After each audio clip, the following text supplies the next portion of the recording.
Chapter 66. Loki's Wager. What became of those Einherjar in the other world? Thalos didn't care. As the supreme being, human lives were often just numbers to him. Not to mention, so-called Einherjar were a brand new method of recycling waste. These people were already dead. Thalos gave them another shot at life, and they ought to be grateful. What was the risk of dying again? For the bold-natured souls of Einherjar, that meant nothing at all. Thalos launched the entire batch of Einherjar in one go and didn't bother with them afterward. This was a casual move. If it worked, it would be a delightful surprise. If it failed, he wouldn't be upset. A god king should be willing to waste some resources. Given Ginnungagap's foundation, the loss of a few Einherjar was more than bearable. He turned his attention back to Loki. 5 years ago, Thalos had punished Loki by ordering him to compensate Sif with a magical golden wig. Loki completed the task quickly, but the method he used wasn't exactly honorable. Simply put, Loki didn't pay. He wasn't the dwarves' direct superior. Even Thalos himself wouldn't ask dwarves to work without compensation. When Thalos had the dwarves and gnomes forge Gungnir and the Nine Realms sword, he paid them by teaching them part of the runic script and luneth spells. Loki's process of getting the dwarves to craft the magical wig differed from the version in the epics. When he brought Odin's gold to the dwarven master craftsman Ivaldi, he falsely claimed it was a divine decree from Thalos. Ivaldi gladly accepted the order. It wasn't until he casually reported the matter to Thalos later that Thalos realized what had happened. Thalos silently nodded. It was indeed my command. Ivaldi, I will cover Loki's payment for you. No need, no need. Serving the God King is our highest honor, Ivaldi declined politely. Still, if Loki ever comes to you again, make sure you collect payment. I understand. Loki's dual nature, god and trickster, manifested clearly 5 years later. On this day, he wandered back into the dwarves' workshop and once again delivered a fake divine order. Ivaldi, by command of God King Thalos, I ask you to forge a magnificent, no, a wondrously swift magical ship that can speed across the sea. You know His Majesty has recently taken on the domain of the sea and is too occupied to oversee this himself. Thalos had issued no such order. Loki simply wanted to see whether the old dwarf could invent something new. True to his title as god of trickery, Loki could spout blatant lies with an air of absolute sincerity. You could never tell if he was speaking truth or fiction. Ivaldi remembered Thalos' earlier warning and had his doubts, but in the end, he still complied. He spent considerable effort and, after a month, completed the magical ship artifact Skidbladnir. As soon as Loki received the ship and stepped out of the workshop, he bumped into Ivaldi's second son, Brokkr. Loki couldn't help but brag, I heard that among Ivaldi's sons, your older brother Sindri is the most famous. But even he couldn't make something as exquisite as this artifact, could he? Brokkr was an honest man, yes, but he had also heard of the suspicion that Loki had forged the original divine order years ago. Seeing Loki flaunt his accomplishment like this, he instinctively felt his father had been tricked again. Moreover, even among family, reputation was sacred for craftsmen. Loki's remark essentially implied Sindri couldn't surpass their father, a direct insult. Brokkr raised a brow. What if my brother can make something better? Loki, ever the loudmouth, was completely carried away by his own bravado. If he really makes something better, I'll let Sindri cut off my head. Sometimes, dwarfs live for nothing more than pride. In the original epics, Loki had gone to the dwarves to have them make Gungnir, the magical ship, and the golden wig before showing off to Brokkr. Enraged, Sindri and Brokkr then crafted 3 competing artifacts, including Thor's hammer. But in this life, thanks to Thalos' interference, history had already deviated from the Edda. Gungnir was merely a commissioned item, and the hammer Mjolnir had already been created under Thalos' orders. Back then, Loki had transformed into a giant bloodfly, biting Brokkr's hand to sabotage the bellows, causing Mjolnir to end up with a short handle.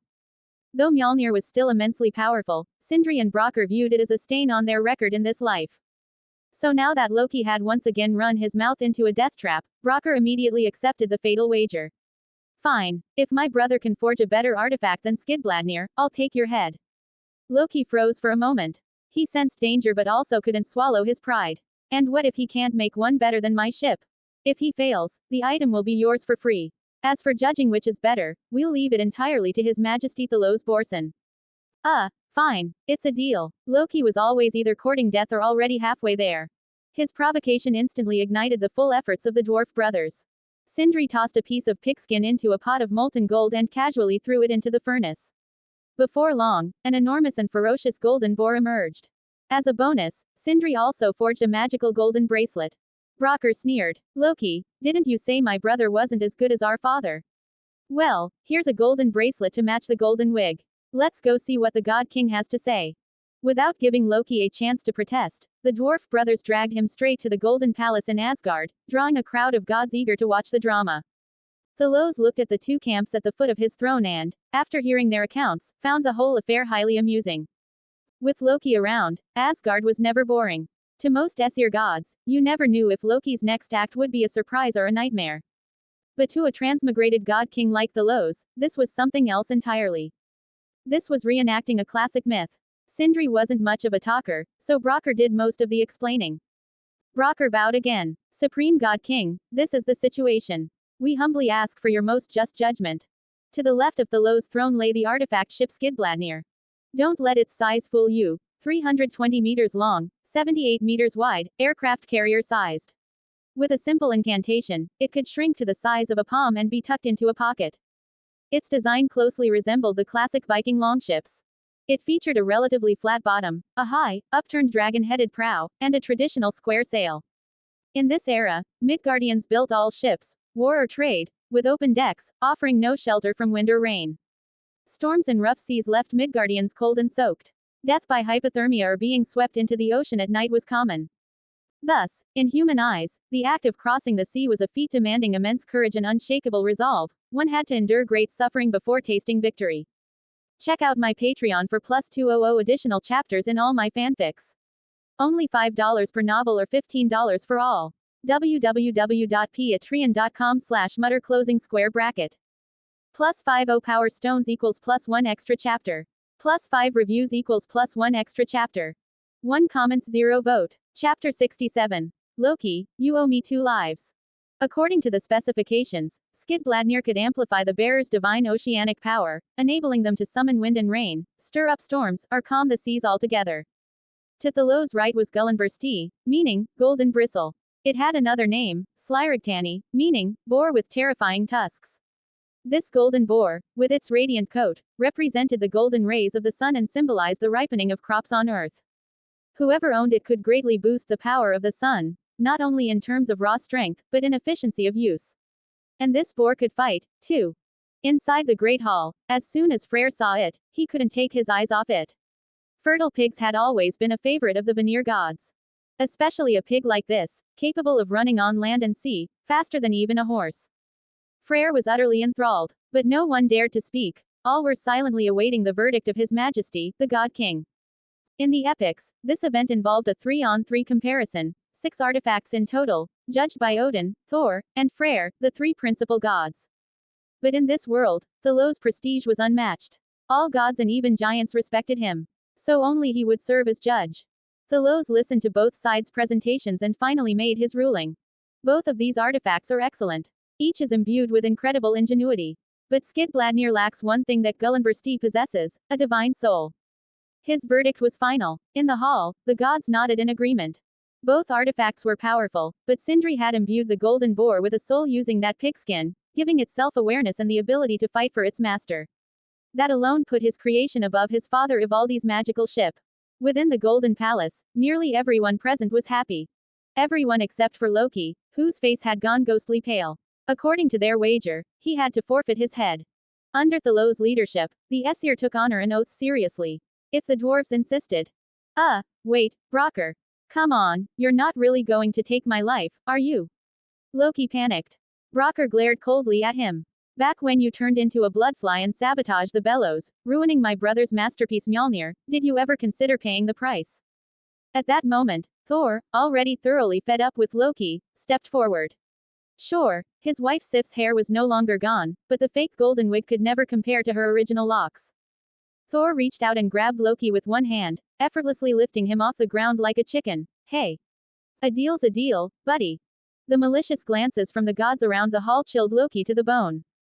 He'd done so many mischievous things over the years that most of the gods were already sick of him.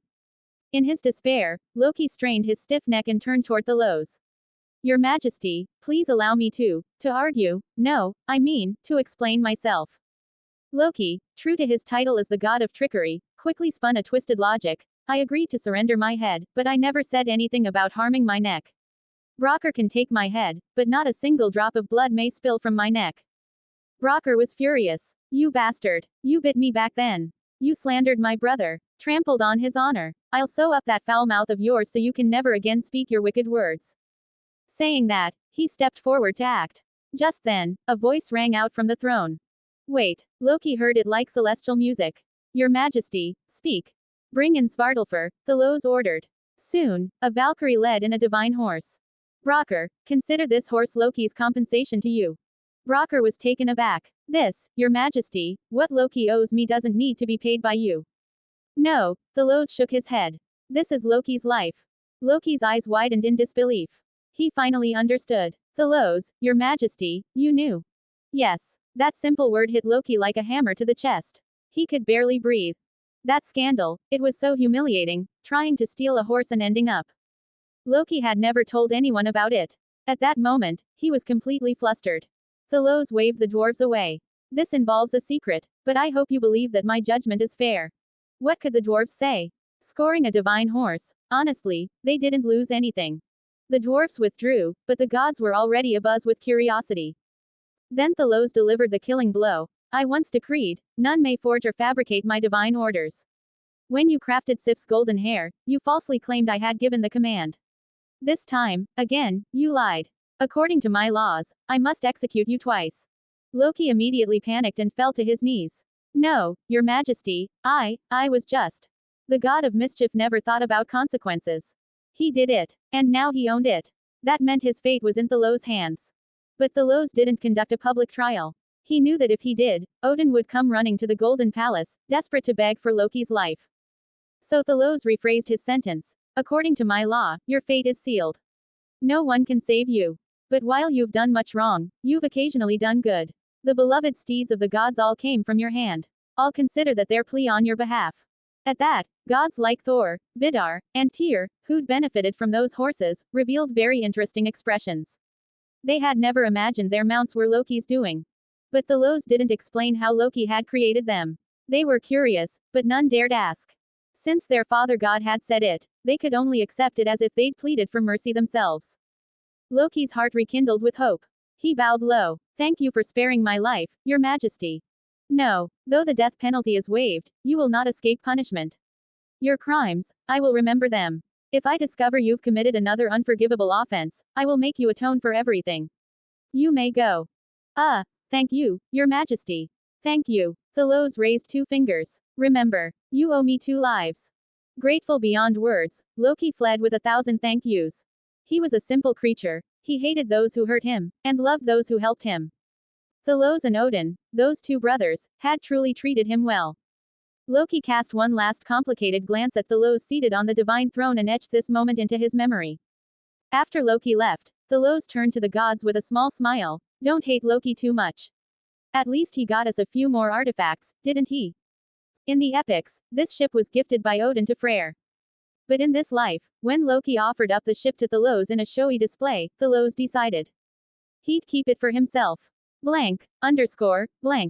From May 26 to June 3, I'm offering a 33% discount on all Patreon tiers. Just use this code when you sign up. 83AA7. If you'd like to support the project and get early access to chapters, now's the perfect time to join or upgrade. This limited time offer lasts only for these 9 days. Thank you for your support, heart. www.patreon.com/COMMUTTER. 0 comments 0 vote. Chapter 68. Omen of Twilight. It truly wasn't Thalos' intention to withhold artifacts from his subordinates. The main reason he kept the magical ship was because it was specifically suited for the seas of Vanaheim. Now that Njord was dead, this world had no god of the sea. With no suitable replacement available, Thalos chose to petition the world's will to temporarily take over the divine role of sea. Surprisingly, the will of the world agreed. Even as a temporary sea god, Thalos needed at least one artifact to represent that role. Hence, he claimed the ship for himself. If there was any difference between this magical artifact ship and the one in the epics, it was that Thalos intended to add a cabin. He was the god king, after all. Sailing across the ocean with goddesses aboard a Viking-style open-deck ship, with 0 privacy, just wouldn't do. The golden boar Gullinbursti was granted by Thalos to Freyr, the god of sunlight and harvest. And truly, only Freyr was suited for it. The moment Freyr saw the artifact boar, he fell in love with it and decided to use it to pull his chariot. Such a divine item. Is it really for me? Freyr was genuinely touched. Ever since he defected from the Vanir to the Aesir, Freyr had worked diligently and faithfully. He had once been a god of war, hardly his strength, but ever since he bent the knee, he had performed his duties with anxious care, fearing that any mistake of his might bring punishment upon the rest of the Vanir. Now, finally earning the God King's approval, Freyr was on the verge of tears. Thalos encouraged him. Loyalty to your duties is good. But don't forget to practice your swordsmanship as well. Yes, your majesty. Thalos loved gods like Freyr, handsome, sunny, earnest in their work, and most importantly, as a once subjugated god, loyal to his new master. To reward such a servant was only right. After all, should the day come when drastic measures were needed, only gods like Freyr, foreign but faithful, could deal with certain mischievous gods with no qualms. As for the magical golden bracelet that enhanced charm, Thalos casually gifted it to Freya. In this world, Freya never had the chance to become the famed socialite of the Aesir as she was in the epics. After so many years of being exclusively favored, even if she hadn't borne children, she had certainly put in enough effort and endured enough hardship to deserve recognition. Rewarding her appropriately was necessary. Receiving a beautiful artifact bracelet as a gift, Freya gleefully threw herself into Thalos' arms and smothered him with kisses, much to the envy of the watching gods. Everything seemed to return to peace once again. Years passed. Just when the Aesir gods began to believe that their rule would last for all eternity, an event sent chills down Thalos' spine. Loki had a child. This time, it wasn't a bizarre self-birth, but from a relationship with a female giant. That year, Angerboda gave birth to a wolf pup and named him Fenrir. Once again, it must be said, when chaos chooses to manifest through a single person, all eyes must stay on that person. There was no scientific theory or evolutionary logic that could explain why two pure-blooded giants would give birth to a wolf child. Thalos, the god king who could handle almost every major affair in the Nine Realms with calm precision, completely lost composure upon receiving the news. He shot to his feet from his throne, stunning both Frigg and Freya, who sat nearby. Frigg asked nervously, "Loki gave birth to a wolf. Is that a problem?" Thalos cast a glance at the beautiful goddess and sighed internally. The fact that none of the gods saw this as a problem, that was the biggest problem of all. These so-called gods were still, at their core, divine barbarians. No matter how much gold armor or fine attire they wore, they remained simple-minded. Their worldview could not fully comprehend Thalos' actions. Gods beget gods. Dragons beget dragons. And a rat's son will burrow, Thalos said flatly. The goddesses around him immediately nodded in agreement. It suddenly made sense. Then this is a huge problem. The world tree's ability to filter chaos has weakened. Thalos turned and ordered the Valkyries, "Summon Odin to see me, immediately." The Bifrost was a marvelous thing. It connected all 9 realms, and as long as Heimdall could see a person, the rainbow light could bend through space and pull them directly into Asgard. On the other side, Odin had just slain 2 frost giants that had emerged from the glacier when Heimdall abruptly summoned him. "The God King wants to see me so urgently?" he asked uneasily. "It's about chaos," Heimdall answered. Oh. Arriving at the Silver Palace, Odin gave a formal greeting, then asked, "Brother, why have you suddenly?" He stopped mid-sentence. Odin realized something was terribly off. The usually warm and approachable elder brother now sat on the divine throne, eyes hollow and deep, as if detached from all things. His gaze was not on the present, but transcending time and space, seeing far into the future. Odin knew Thalos held the divine domain of prophecy. He had never imagined that something this serious had occurred. Thalos finally spoke, his voice grand, ethereal, and devoid of emotion. "I have seen it. I have seen the land frozen for 3 years, all life withered. Chaos fire spreading across the world, and with it, banners of conquest and destruction rising. The earth cries out a universal wail, as beasts and gods clash like unending tsunamis, drowning the final screams of all who suffer. The smoke of war blots out the sky, no more sunlight. No more rainbows. From the 3 realms rise hordes of demons, tearing down Asgard's defenses and trampling the glory of the gods. The footfalls of the world ender echo like a death knell in the hearts of the divine. Even Odin is devoured by its enormous maw. I saw it, Fenrir, the world-destroying wolf." At the mention of the final word in Thalos' prophecy, Odin completely lost his composure. A buzzing filled his ears, his vision blurred. What? Loki's wolf son would one day kill me? Odin had never been unconcerned about apocalyptic prophecies, but after all, he wasn't the God King. If the sky fell, Thalos would take the first hit. But now, if he was the one destined to die, this prophecy was far more terrifying. Odin's body trembled slightly. Brother, but Loki is our good brother. He's your good brother, not mine. Thalos sighed inwardly, then spoke the real truth behind the matter. My foolish brother. Do you know how much trouble Loki caused when he tried to steal the divine horse Svadilfari from me? Your Mount Sleipnir, if I hadn't intervened, would have been a chaotic eight-legged nightmare. Lies collapse under scrutiny, truth cuts like a blade. Thalos laid out the facts, merely altering their order, and successfully reinforced the legitimacy of the Ragnarok prophecy. Sure, Odin might be close with Loki now, but if Loki's child was fated to kill him, how would Odin respond then? Blank, underscore, blank. From May 26 to June 3, I'm offering a 33% discount on all Patreon tiers. Just use this code when you sign up. 83AA7.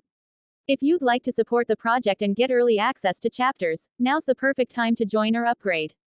This limited time offer lasts only for these 9 days. Thank you for your support, heart.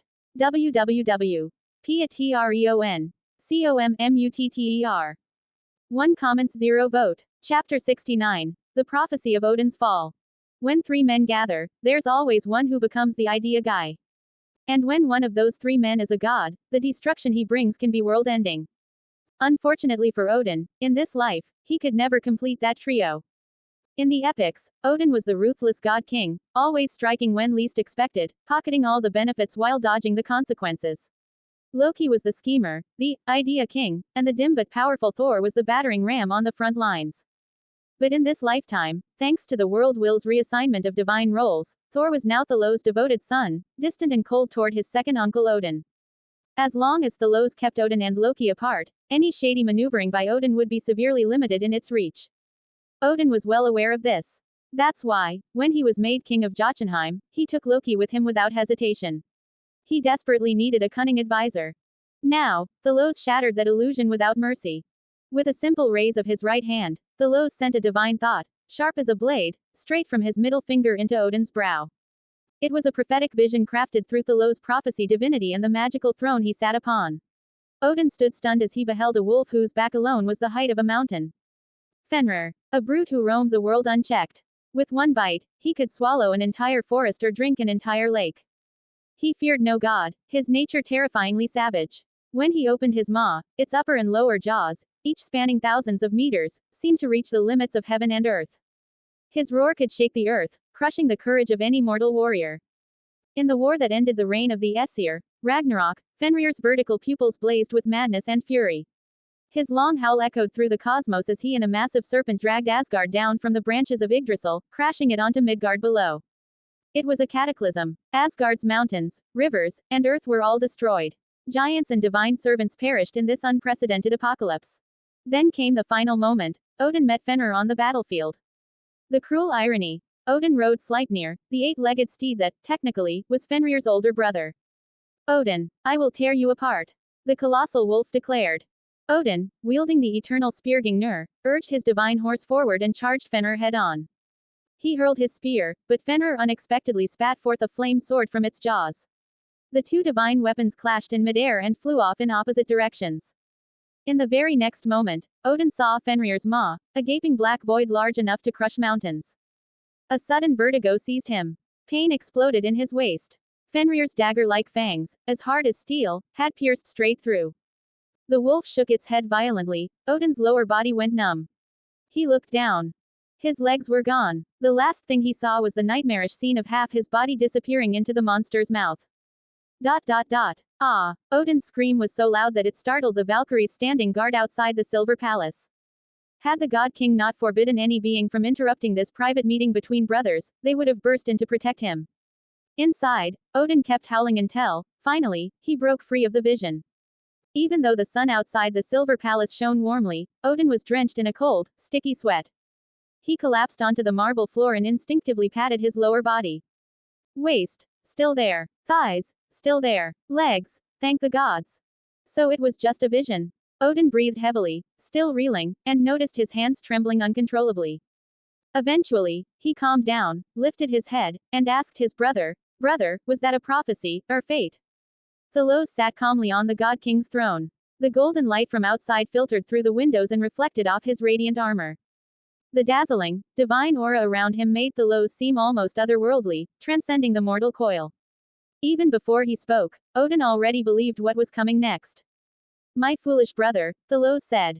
You and I both know that the world of Ginnungagap has no true god of fate representing the future. That was merely a branch of prophecy, one possibility. Like the roots of Yggdrasil, there is a main trunk, but also countless offshoots. No one can say with certainty that your fate must head in that direction. You're right, brother, Odin replied instantly. Odin had always held a complicated mix of love and hate toward Thalos, grateful for his brother's guidance, yet resentful that Thalos' existence prevented him from ever reaching the pinnacle of power. That duality tore at him. In secret, he envied and resented Thalos. But whenever his brother gave him an order or advice, Odin would always obey. This inner contradiction left him mentally split. But now that his brother had said it, the prophecy might not come true. How could Odin just sit around and wait to die? With a sharp breath, Odin slammed the butt of Gungnir against the floor. The sturdy shaft struck the silver tiles with a crisp clang. Brother, no need for you to lift a hand. I'll go kill that dog of Loki's myself. Thalos slowly shook his head. You and Loki are closest. If you act, it'll put you in an impossible position. Let me handle this wicked god. After all, Loki owes me 2 lives for forging my divine orders. Odin's nose tingled. His eyes misted. What a great brother I have. Even now, he was still looking out for me. And wasn't it true? I, Odin, am king of Jotunheim. Vili is king of Vanaheim. Big brother has never slighted us. It was I who foolishly trusted Loki and his crooked schemes. What a fool I was. And if push came to shove, Odin wasn't the kind to hesitate, even with blood ties. He had once thrown Vili to Vanaheim as a hostage, along with the wise giant Mimir. Gave away his slow-witted brother and the giant he disliked, and in return snatched Freyr and Freya. Was that not a calculated power play in disguise? The Vanir gods only managed to kill Mimir. Vili got off easy. Now, with Thalos, the foolish big brother, stepping in as his shield, Odin was more than happy to stay in the shadows. In just a few words, Odin and Thalos reached an agreement. As Odin turned to leave, Thalos silently sighed. Foolish brother, you think that if you hide away, Loki won't see through your thoughts. As long as you don't fight tooth and nail to protect his son, you too are Loki's enemy. Blank, _ blank. From May 26 to June 3, I'm offering a 33% discount on all Patreon tiers. Just use this code when you sign up. 83AA7. If you'd like to support the project and get early access to chapters, now's the perfect time to join or upgrade. This limited time offer lasts only for these 9 days. Thank you for your support, heart. www.patreon.com/COMMUTTER. 0 comments 0 vote. Chapter 70. The Trial of the Demon Wolf Fenrir, Part 1 Bonus Chapter 1. On this day, Loki was affectionately gazing at his beloved son Fenrir, alongside his old flame, the female frost giant Angerboda. The warmth in their eyes was sincere, even touching. Such is the horror of partial understanding. Neither of the 2 frost giants found it strange in the slightest that 2 giants had given birth to a wolf. Just then, Valkyrie Randgrir arrived with a command. By order of His Majesty the God King, Loki, you are to bring your child Fenrir to the Golden Palace immediately. Huh, did His Majesty say what it's about? Loki asked, surprised. After all, many gods and giants had children, and Thalos didn't go checking on each one. At most, he'd send a Valkyrie with a congratulatory gift if it was someone close to him. But this Valkyrie came empty-handed. It didn't feel like a celebration. But bad news. It didn't look like that either. Only one Valkyrie had come. Thalos hadn't sent Thor, his most trusted son, to arrest him or anything. Loki didn't know, this was exactly as Thalos had intended. Thalos had always upheld the image of a fair and impartial king among gods and giants alike. Loki remembered how last time, even when he bet with the dwarves and faked a divine order, Thalos hadn't taken his life. With that thought, much of his anxiety faded. He even reassured his lover Angerboda, it's fine. I don't really like Thalos, but he's always fair. Even when I caused all that trouble before, he didn't punish me. I'll take Fenrir over there, and I'll be back soon. Loki didn't realize he was walking into a trap called trust. All these years, Thalos hadn't laid a finger on him, even tolerating many of his antics despite the complaints of other gods. When Loki crossed the line, Thalos at most gave him a light punishment. This had left Loki with a degree of admiration for Thalos. But the moment Loki brought little Fenrir into the Golden Palace, his instincts told him something was wrong. Gods, giants, subjugated gods, everyone was here. Even Billy, ruler of Vanaheim, and former Vanir Queen Narthas were in attendance. The air was thick with malice, almost solid in its intensity. Young Fenrir immediately sensed it. The pup bared its teeth and let out a low growl at all those present. Its sharp claws lightly scratched the palace floor, leaving behind deep, terrifying marks. That scene only deepened the audience's distrust of Fenrir. The murmurs began. His Majesty wasn't lying. This thing is dangerous. Vile little wolf spawn. Kill it. Giants never whispered below 80 decibels. Their brazen murderous intent made Loki's face go pale.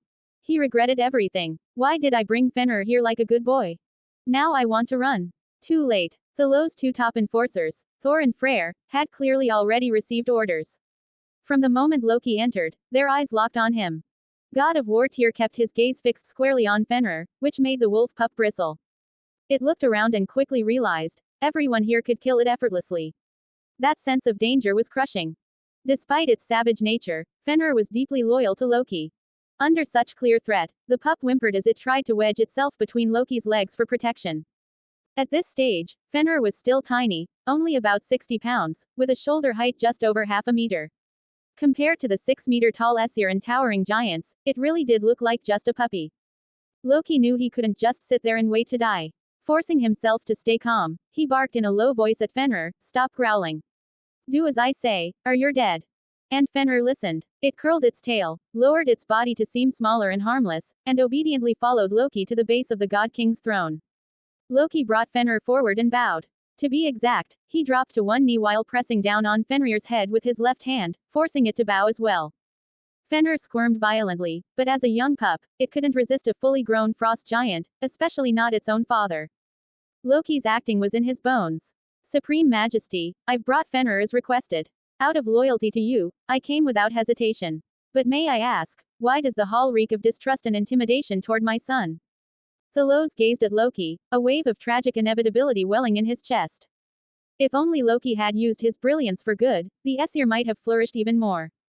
But alas, the days of Loki creating divine artifacts were already his last moments of glory. Thalos lowered his eyes, seemingly resting them. After several breaths, he slowly opened them. "Loki, do you remember Sleipnir's offspring?"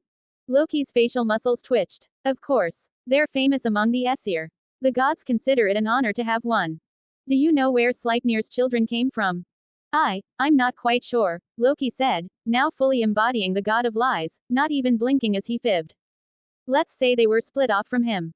Thalos' eyes bore into Loki, radiating a clarity that made Loki deeply uneasy. It was as if Thalos could see through every scheme, every future rebuttal or deflection, before Loki even thought of them. Being outclassed in divine power, insight, and intellect made Loki feel like a boulder had been pressed onto his chest. He could barely breathe. Never before had the grand halls of the Golden Palace felt so oppressive. "What is your Majesty trying to say?" Loki forced a smile, still pretending ignorance. "I'm saying, many beasts lately have begun to show signs of chaos corruption." Thalos raised a hand. At once, the side doors swung open. Several Valkyries cautiously wheeled in a massive cage on wheels. Even though many of the gods and giants had seen it already, they still shuddered in disgust. In theory, it was a horse.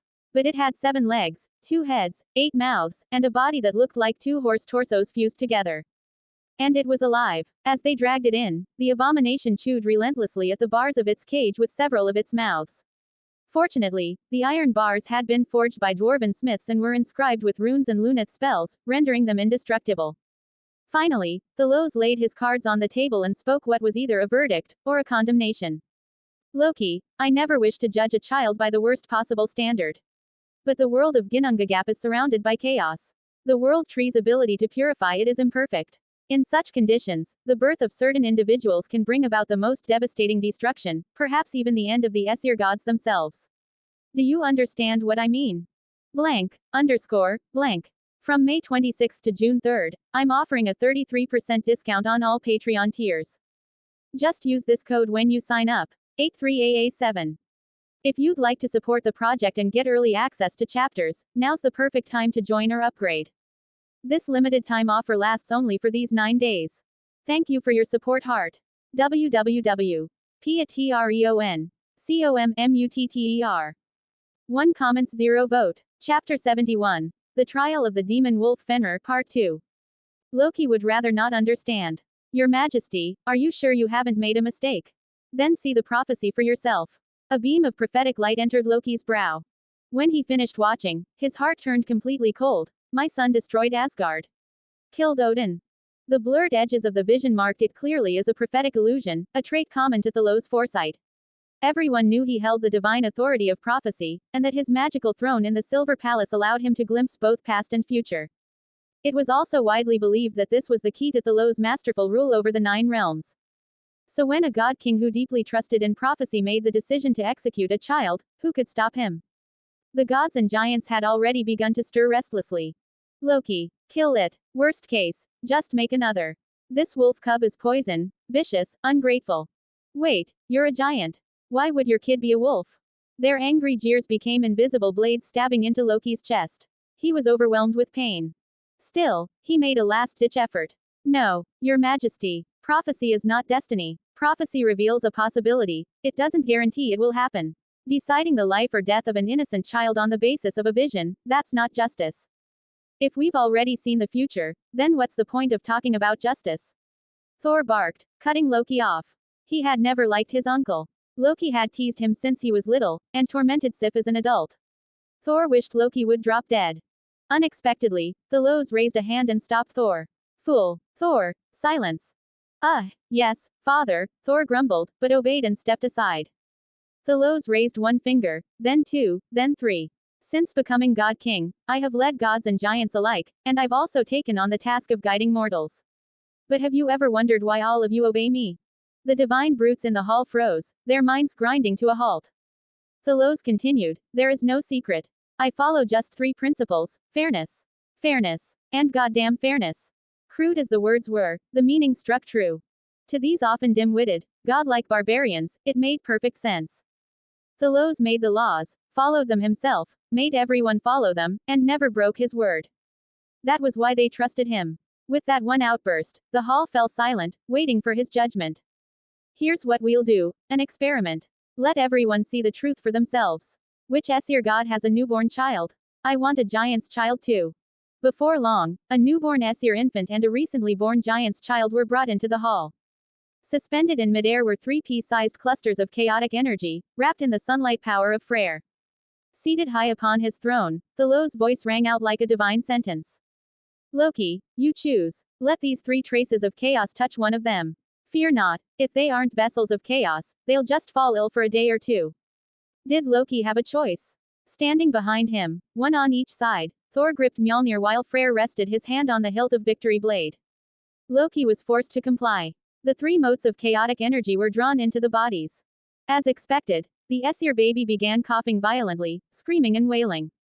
The giant child, though sturdier, seemed even more affected, crying out in pain. But Fenrir, his response wasn't just a reaction, it was a transformation. The little wolf pup raised his head and let out a long, haunting howl that resonated through the hall, shaking the very hearts of gods and giants alike. A series of bone-popping cracks echoed as his body expanded rapidly. Within mere breaths, Fenrir had grown from the size of a mid-sized dog to that of a full-grown tiger. His limbs and claws sharpened like blades, effortlessly tearing through the palace's golden floor tiles. Valkyrie Harok, standing nearby, instinctively drew her sword, but before it was halfway unsheathed, Fenrir had already vanished into a blur of black shadow and lunged at her head. Even with divine blood and a demigod's body, Harok couldn't fully dodge. Her body escaped, but the protective scales between her arm guard and shoulder plate were slashed through by Fenrir's fangs, revealing a bloody arm. Beast. Insolence. Thor acted fast, smashing Fenrir with a hammer blow that left the pup dazed and sent him tumbling back to Loki's feet. Dazed and wounded, Fenrir instinctively sought his father's protection, trying to wedge between Loki's legs for safety, ironically, unaware of his new size. He slammed straight into his 5-meter-tall father, sending Loki flying across the hall. Loki staggered to his feet and looked down at Fenrir's confused, innocent eyes. He gently stroked his son's lowered head, then turned to Thalos. In that moment, Thalos saw the grief and despair burning in Loki's eyes. Your Majesty, is this what you meant by one of the 2 lives I owe you? Loki was smart, too smart. He had instantly pieced together the truth. Thalos, as the god of prophecy, must have foreseen this long ago. He had let Loki blunder forward, let him owe 2 lives. So the all-powerful God King had dug a trap, just for him. The realization was like venom in his soul. Loki was bitter and furious. His fists clenched, teeth grinding, yet not one god or giant in the hall spoke up in his defense. This was the price for all the wrongs he'd done in recent years. And the one he trusted most, Odin, wasn't even here. Now he was just a slab of meat on the divine chopping block, at Thalos' mercy. But to Loki's surprise, Thalos didn't dodge the accusation. He didn't lie or deny. His voice was calm and heavy. I'll use your own words against you. Prophecy is not destiny. It's a possibility, not a certainty. The moment Loki heard this, all color drained from his face. Those were his own words. No matter how skilled he was at deception, could he openly contradict himself? His voice was hollow and grief-stricken as he collapsed to his knees. If your majesty knew all of this, why didn't you do something? I did, Thalos replied. I failed. I couldn't prevent the chaos from infecting your child. Go back and check the order stone beneath your new home. On it is carved the rule, a giant's child will always be a giant. Even Loki's brilliant mind went blank. The God King had foreseen everything. He had tried to prevent it, all without humiliating Loki. And it still wasn't enough. Whose fault was that? Loki bowed his head in defeat, unmoving, as Thor and Freyr walked past him. He heard his son calling, Father, save me, but what could he do? Nothing. The guilt, the regret, the pain, all of it tore through him like wildfire. Then came the crack of thunder, blinding golden light. And Fenrir's final, blood-curdling scream. Blank, blank. From May 26 to June 3, I'm offering a 33% discount on all Patreon tiers. Just use this code when you sign up. 83AA7. If you'd like to support the project and get early access to chapters, now's the perfect time to join or upgrade. This limited time offer lasts only for these 9 days. Thank you for your support, heart. www.patreon.com/COMMUTTER. 2 comments 0 vote. Chapter 72. The Verdict Bonus Chapter 1. Fenrir's final counterattack before death was ferocious, so much so that he managed to scratch through the scaled armor on Thor's forearm, leaving behind a few faint white marks. But in the end, he was still just a cub, not even in his juvenile stage, let alone anywhere near his destined world-ending form. The sting of that retaliation only made Thor more irritated. He bashed Fenrir's head a few more times for good measure. The sound of bones shattering, hidden beneath the thunderous roar of lightning, tore at Loki's soul.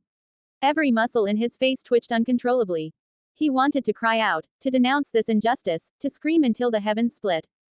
But when he looked around the grand hall, he couldn't find even one pair of sympathetic eyes. The cruelest irony, the only eyes that remained neutral belonged to God King Thalos. And those very eyes had just sentenced his son to death. Loki's heart was torn apart. He didn't look back. He didn't dare look back. All he could do now was carry out the only protest possible under the laws of the Aesir. He raised his arms, spreading all 10 fingers as wide as he could. Tears welled at the corners of his eyes as he shouted, nearly hysterical. O great and righteous king! Since you accuse me of birthing chaos, then why not punish me as well? Why not kill me too? Thalos slowly shook his head. Since the dawn of Ginnungagap, chaos has existed. The world tree has tirelessly purified it, day and night. You, me, everyone in this hall, are all born of chaos. Even beyond the world's boundaries, only chaos remains. Chaos in itself is not wrong. The only wrong is when it threatens the world of order. Loki's lips trembled. He wanted to speak, but in the end, he didn't. Thalos continued, the gods despise you because your mischief has gone too far. That is an error, not a sin. Errors can be corrected. That is why I won't kill you. But Loki was no longer listening. His eyes were full of sorrow. And if my next child is born of chaos again, will you kill it too? Will you slaughter every child I ever bear? Thalos did not give a direct answer. I will exhaust all of my wisdom to prevent that. As God King of the Aesir, I swear this. As long as there is even the faintest hope for redemption in your children, I will not give up on them. Despite all his grief, Loki found himself unable to hate Thalos. The one who once drank with him and swore to share fortune and fate was Odin, not Thalos. From the very beginning, Thalos had only ever treated him with distant neutrality. And yet, at every critical moment, it was always Thalos who reached out and pulled his friends from the abyss. Loki bore his pain. Thalos carried the burdens of kingship. Loki raised his arms in defeat. If your majesty thinks I'm so dangerous, then why not imprison me, spare the world another doomsday creature? No, Thalos began, but before he could finish, the crowd below burst into commotion. Yes, that's the way. Better yet, kill him. He wants it himself. Just lock him up already. They were all so tired of Loki, seizing this as the perfect excuse to be rid of him. In a way, this was primitive mob rule, leveraging public opinion to pressure their king. But what they didn't realize was that Thalos was most fed up with them, this group of muscle-headed, emotionally driven fools. Because if killing Loki was all it took to stop Ragnarok, Thalos would have done it long ago. Was this Loki's problem? No, this was a world growing more chaotic.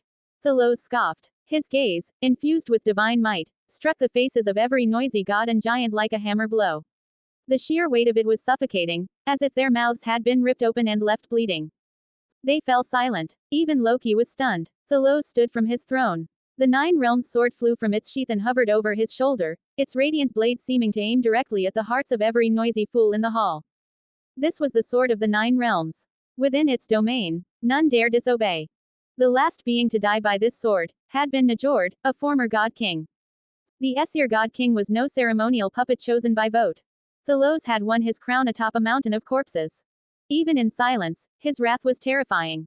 Now truly angered, no one dared meet his eyes. When I speak reason, you listen. He roared. If you will not listen, then I'll speak with steel. I've said it once. Prophecy does not equal certainty. And this is not Loki's problem alone, it is the world itself shifting toward a new balance. During this period of radical change in the laws of reality, it wouldn't surprise me to see an ice giant born with 6 heads crawling out of a glacier. Loki just happens to be the one poor bastard absorbing the most chaos. I will not kill Loki. Whoever dares lay a hand on him for this, I will kill them instead. Thalos' voice echoed through the entire temple. No one else dared make a sound. He wasn't arguing with the gods. He was facing off against the entire world. Only a world infected by chaos could present such problems. And now, no one would dare oppose Thalos. This moment would be burned into the memories of every god and giant present. No matter how many years passed, even as they grew old and weak, they would always remember this day. Loki gave a bitter smile. Thalos, it's true. I could never be your brother. Crafty as ever, Loki deliberately changed the way he addressed him. Thalos swept him a cold glance. You're not my brother. You're my cousin. His voice was frigid, but he didn't correct the facts, only the titles. Loki. Thalos resumed his stern demeanor, towering above as he looked down at the kneeling Loki. Loki. As long as you do not stand against order. As long as you do not oppose the Aesir, I will never harm you. But if you do, I will kill you. His voice was calm, yet it held a weight that cut straight into the heart. And in that moment, not just Loki, but every being who had once stood with Thalos. All were reminded of the day he reshaped the world, and the oath that rang out across creation. I came to listen. I came to judge. I came to fulfill. Loki was torn apart inside. He wanted to hate Thalos. But he couldn't. From beginning to end, Thalos had done nothing but fulfill his vow. At most times, he was a merciful king. A just king. A kind king. And none could deny the limitless wisdom he possessed. It was this very wisdom that had always guided the Aesir forward. And now, having made his judgment, the only thing left for the gods to do was obey. With a sweep of his hand, Thalos shouted, dismissed. The Valkyries instantly understood. They approached the gods and giants and gestured firmly, no room for refusal. As they were driven out of the hall, many still cast unfriendly, even hateful glances at Loki. And Loki felt it all twist inside him. Once they were gone, Loki realized there were 2 Valkyries standing at his side. Am I going to be imprisoned? No, one replied. His Majesty only wishes for you to carry several order stones with you at all times. Blank. From May 26 to June 3, I'm offering a 33% discount on all Patreon tiers. Just use this code when you sign up. 83AA7. If you'd like to support the project and get early access to chapters, now's the perfect time to join or upgrade. This limited time offer lasts only for these 9 days. Thank you for your support, heart. www.patreon.com/COMMUTTER. 1 comments 0 vote. Chapter 73. Loki's closest brother. The realm of gods is not all bloodshed and war, there's also politics and social ties. But if you don't have the power to kill or conquer, no one's going to talk to you about kindness or relationships.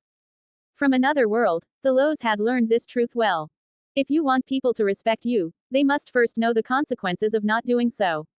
This time, Thalos had truly done everything he could for Loki. There was no point in imprisoning the god of mischief. No being in existence could truly watch over a trickster god. Besides, even killing Fenrir didn't guarantee another world-ending beast wouldn't rise in his place. This was simply a pretext, a legitimate reason for Thalos to take drastic action. He soon issued a formal divine proclamation to all of Asgard through the Valkyries. A prophecy of Ragnarok, a cataclysm likely to destroy the world. This is chaos invading order.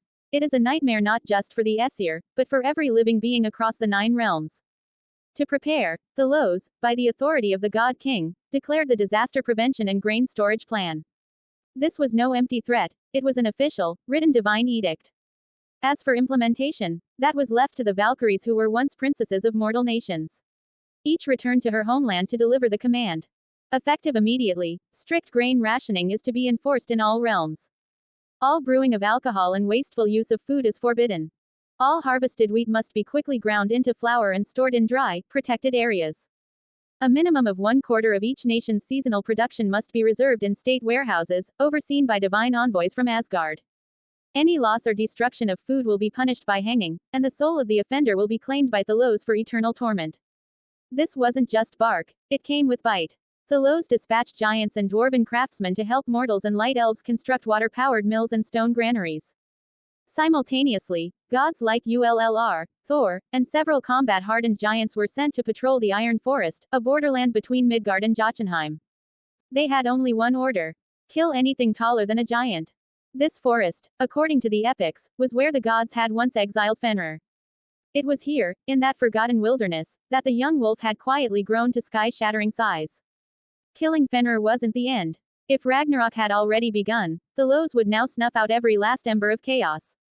Meanwhile, with his newly acquired sea divinity, Thalos taught the humans of Vanaheim how to harvest salt, preserve fish, and create stockpiles of dried rations, preparation for the 3 years of darkness and cold that were foretold.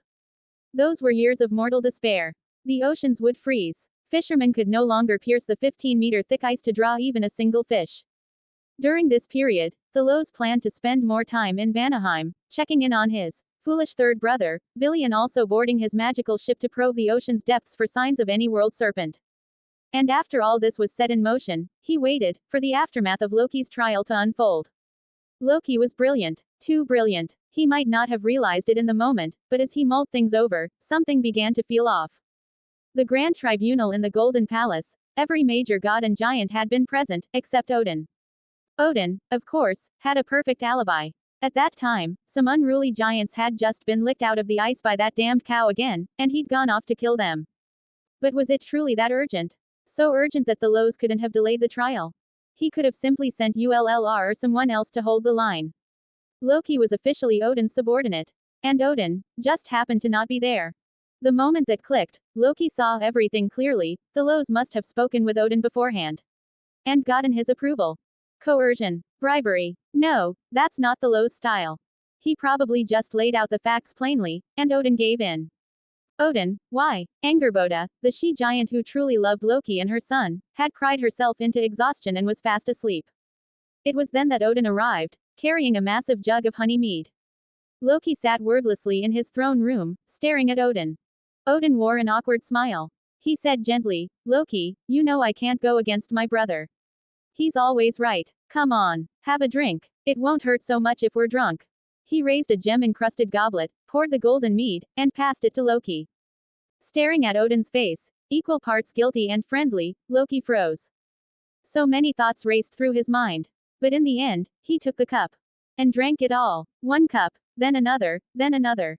Eventually, Loki grew tipsy. His tongue twisted, but his mind was unnaturally clear. Even as Odin kept babbling on about how Thalos had gone too far, Loki could see through it. Odin was trying to shift the blame. If Odin had stood his ground, would Thalos really have acted this way? Maybe. But at the very least, Thalos wouldn't have judged Fenrir so harshly. After all, this was the man who elevated his dimwit brother Vili to king of Vanaheim, where he now spent his days being doted on by goddesses.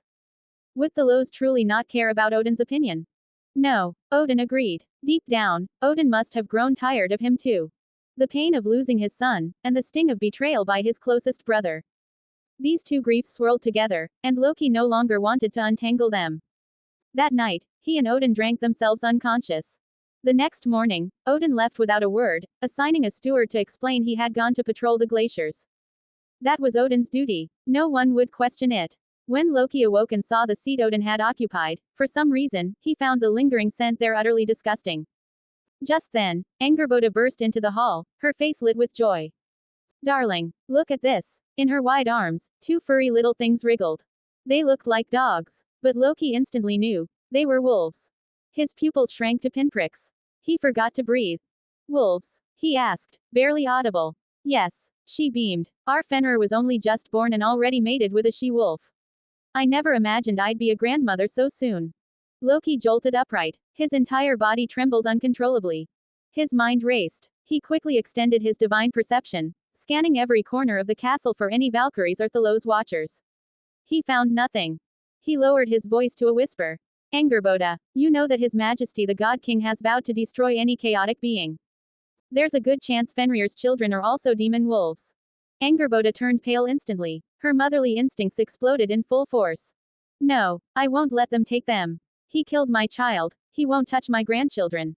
The maternal rage of a she-giant was not to be trifled with. Most days, they were gentle as rain. But when protecting their young, they became fierce as any male. Loki's head was spinning, especially when the woman in question was far taller and heavier than him. He couldn't stop a raging giantess, no matter how clever he was.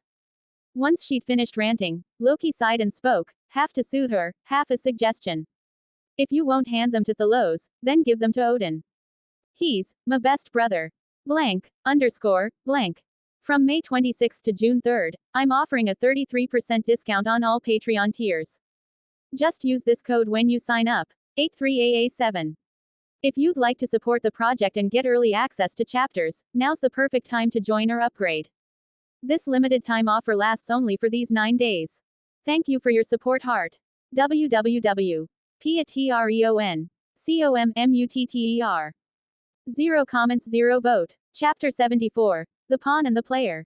Angerboda looked grim. She knew Loki was right. The God King would never spare a chaotic spawn, and her grandsons were unlikely to survive. Stubbornly, she said, but what if even Odin can't protect them?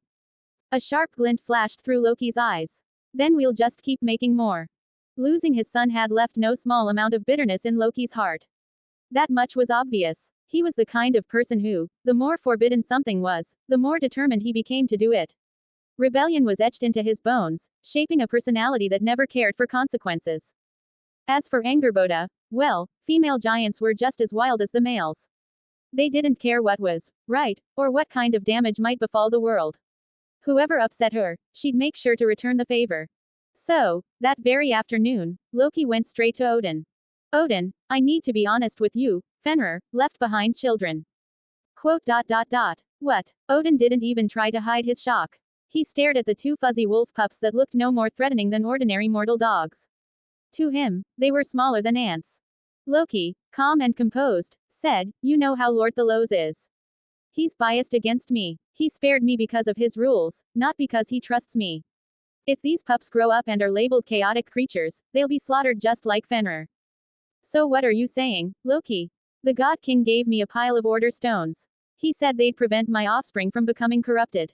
I think, to keep them safe, I should entrust them to you. After all, I am your sworn follower. It sounded so proper, so reasonable, and it gave Odin a massive headache. He knew Loki had figured it out.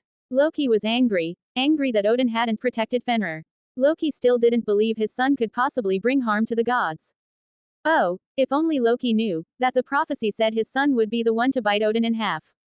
Now Odin was the one in turmoil. In this world, he wasn't the supreme god of Asgard, just a feudal lord of a minor realm. If he betrayed Loki now, he'd have no one competent left by his side.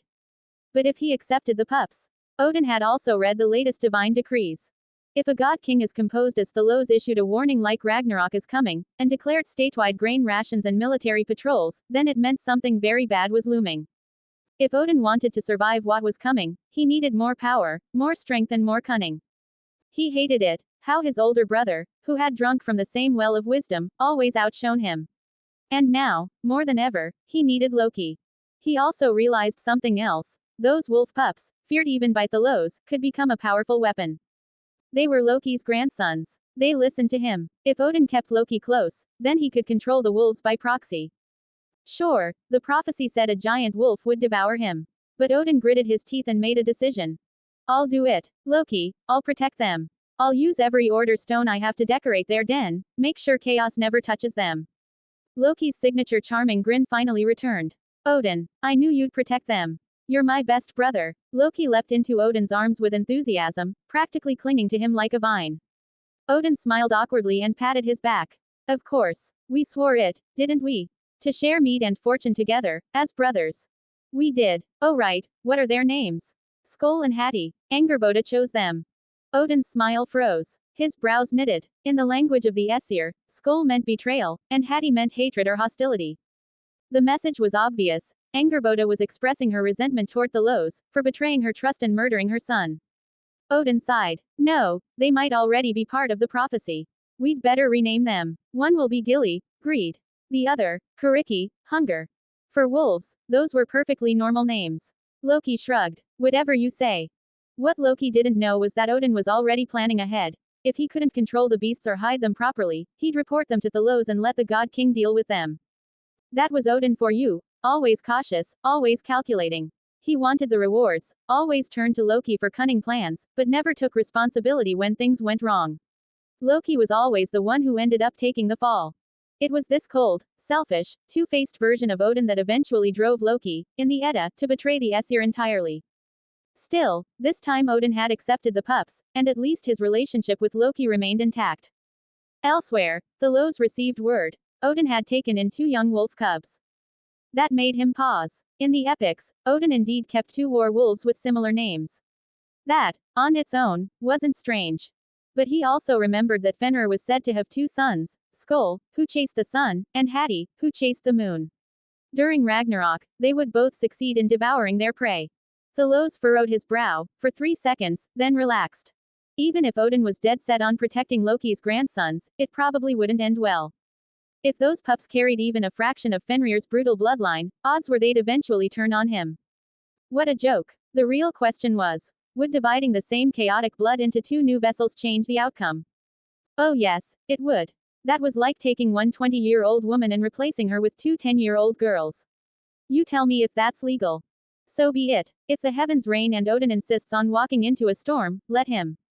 I've done everything I could. The world is full of people who don't know their place. They could live comfortably as a pawn, but they insist on playing the king. They have no talent for being a strategist, yet they suffer from strategist's disease. No helping that. No matter how many times you try to stop them, they won't listen. Thalos let out a long sigh. My foolish brother, my patience has its limits. The moment you cross that line, the karmic thread between us will be severed. Seated alone upon the supreme throne, in a godless temple filled with silence, the God King exhaled deeply, his voice lingering like distant thunder. Blank, blank. From May 26 to June 3, I'm offering a 33% discount on all Patreon tiers. Just use this code when you sign up. 83AA7. If you'd like to support the project and get early access to chapters, now's the perfect time to join or upgrade. This limited time offer lasts only for these 9 days. Thank you for your support, heart.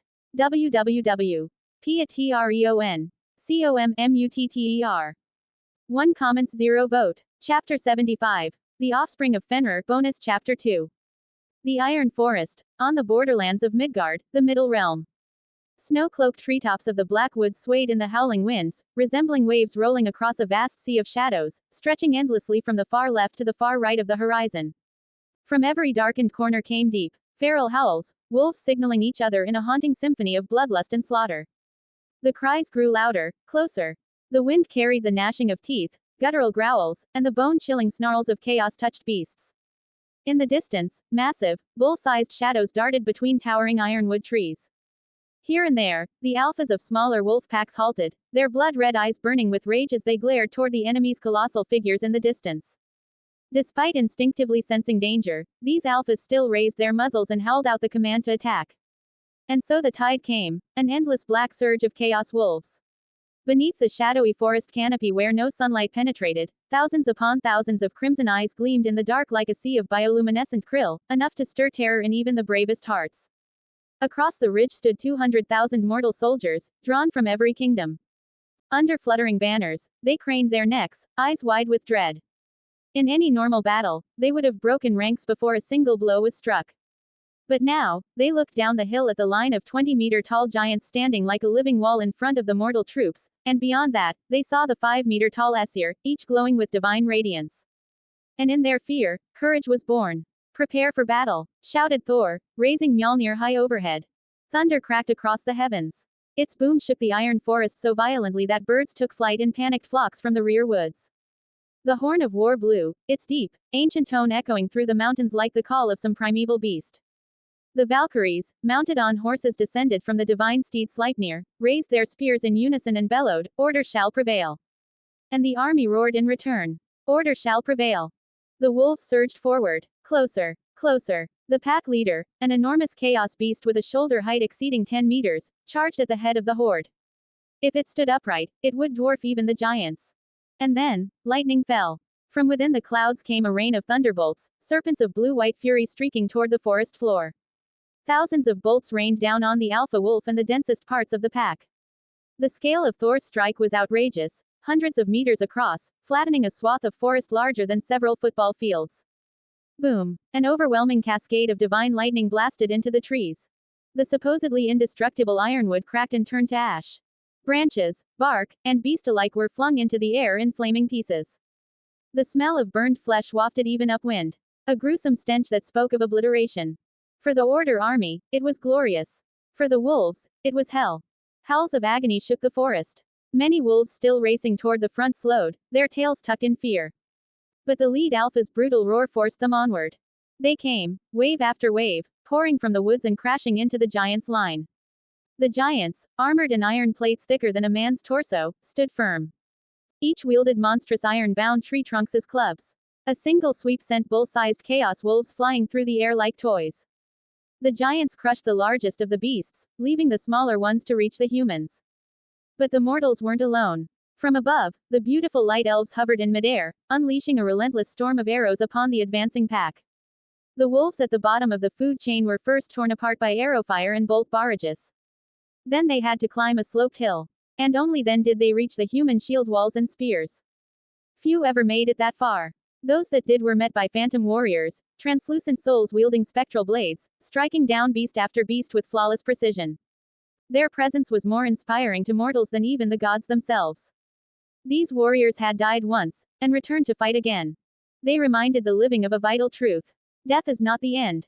Chaos is. In the end, less than a quarter of the wolves even reached the front lines. The rest were slaughtered on the slopes, leaving the land soaked in gore. Once the wolves slowed, the humans parted ranks, and from those openings charged dwarven warriors in heavy plate, axes swinging in brutal arcs, carving the chaos beasts into ribbons. At the flanks, the dark elves descended, long-limbed, black-skinned blurs dancing through the enemy, blades flickering like shadows under moonlight. The battle raged from dawn till noon. When it finally ended, the wolf horde lay in ruin. The slopes of Iron Forest echoed with the victorious cries of the allied army. The Valkyries descended, as per custom, to collect the souls of the bravest fallen, lifting them up to Valhalla as new heroes. Yet amid all the cheering, Thor stood in silence, drenched in blood, his face grim. They had won. But what was the cost? Fandral, the recently knighted hero of the Golden Hall, approached, noticing the Thunder God's foul mood. "Your Highness, you don't look pleased." "I am," Thor admitted bluntly, "just not that pleased." "Why?" "Because something's wrong. Last time the wolves attacked, it was nothing like this. And according to Father, Ragnarok was never supposed to be this easy." Fandral frowned. "I've noticed the numbers too. We killed Fenrir early, and yet these offspring just keep coming, as if they're weeds sprouting from the earth." Thor growled, eyes darkening. "Then Fenrir must have had children hiding somewhere. If we don't wipe them out, it's only a matter of time before the mortals fall. Blank, _ blank. From May 26 to June 3, I'm offering a 33% discount on all Patreon tiers. Just use this code when you sign up. 83AA7. If you'd like to support the project and get early access to chapters, now's the perfect time to join or upgrade. This limited time offer lasts only for these 9 days. Thank you for your support, heart. www.patreon.com/commutter. 1 comments 0 vote. Chapter 76 Heartbroken Loki. Thor had never lacked intelligence, he simply used to be accustomed to solving problems with brute force. It was only after years of scolding from his father that he began to prefer thinking things through instead of charging in recklessly. Upon returning to the Palace of Silver, Thor, along with his brothers Tyr and Vidar, gloomily removed their helmets and handed them to the attendants before striding over to the throne where the God King sat. Father, I suspect there are still descendants of Fenrir alive in Jotunheim. I request permission to enter Jotunheim to search for them. Seated upon the throne, Thalos responded in a calm, indifferent tone, "Be confident, my son." Remove the words, "I suspect." The gods were momentarily stunned, and then their faces twisted in fury, cursing angrily in nearly identical words. How dare Odin, second uncle? Thor, with his fiery temper, exploded, "I'll confront Odin right now." Confront him. More likely you're planning to tear down Odin's golden palace fortress, aren't you? Thalos sternly stopped Thor. Violence cannot solve every problem. If you use force for everything, how are you any different from chaotic monsters? Thor paused in confusion. Then what should I? Let me teach you another principle. If you cannot solve a whole set of problems at once, break the big problem down into smaller ones, and deal with them one by one. There was a brief flicker of confusion in Thor's eyes, but he quickly understood and bowed deeply. Understood. Please, Father, proceed according to the rules. Meanwhile, I will have Ullr and Vidar keep watch on Odin. Among the gods, Heimdall was the best at reconnaissance, but he was tasked with guarding the Rainbow Bridge and could not leave. Nor could he keep constantly watching Odin. The second best in reconnaissance was Ullr, but he was rather poor in close combat. This bow god, who could be instantly defeated by a young Thor, definitely needed a bodyguard. Fortunately, Vidar, as the god of the forest, was quite skilled in stealth and close combat. The two of them made an excellent team. Thalos nodded approvingly. Very good. You are finally maturing. Through the magical throne, he once again cast his divine sight across space to Jotunheim and murmured softly, "My foolish brother, do you still have a chance to overcome your shortcomings?" In this lifetime, Odin could hardly be said to have a flourishing reputation. In fact, it had been steadily declining. Odin was neither the God King nor had he achieved any great feats of arms worth boasting about. On top of that, his repeated protection of Loki had caused his reputation among both gods and giants to fall below even that of fourth-generation gods like Vidar. Yet, despite not being the God King, Odin had caught the disease of wanting to become one. Whether among humans or gods, only those who truly learned from others ever became outstanding individuals. Most of the time, only being battered mercilessly by reality could wake people up to their mistakes. If humans had such serious flaws, how much worse would it be for gods who considered themselves invincible? The stronger they were, the more arrogant they became. This was the normal state of the Aesir gods. A clear-headed transmigrator god like Thalos was an anomaly among them. Extreme greed and inflated ambition constantly drove Odin to climb higher.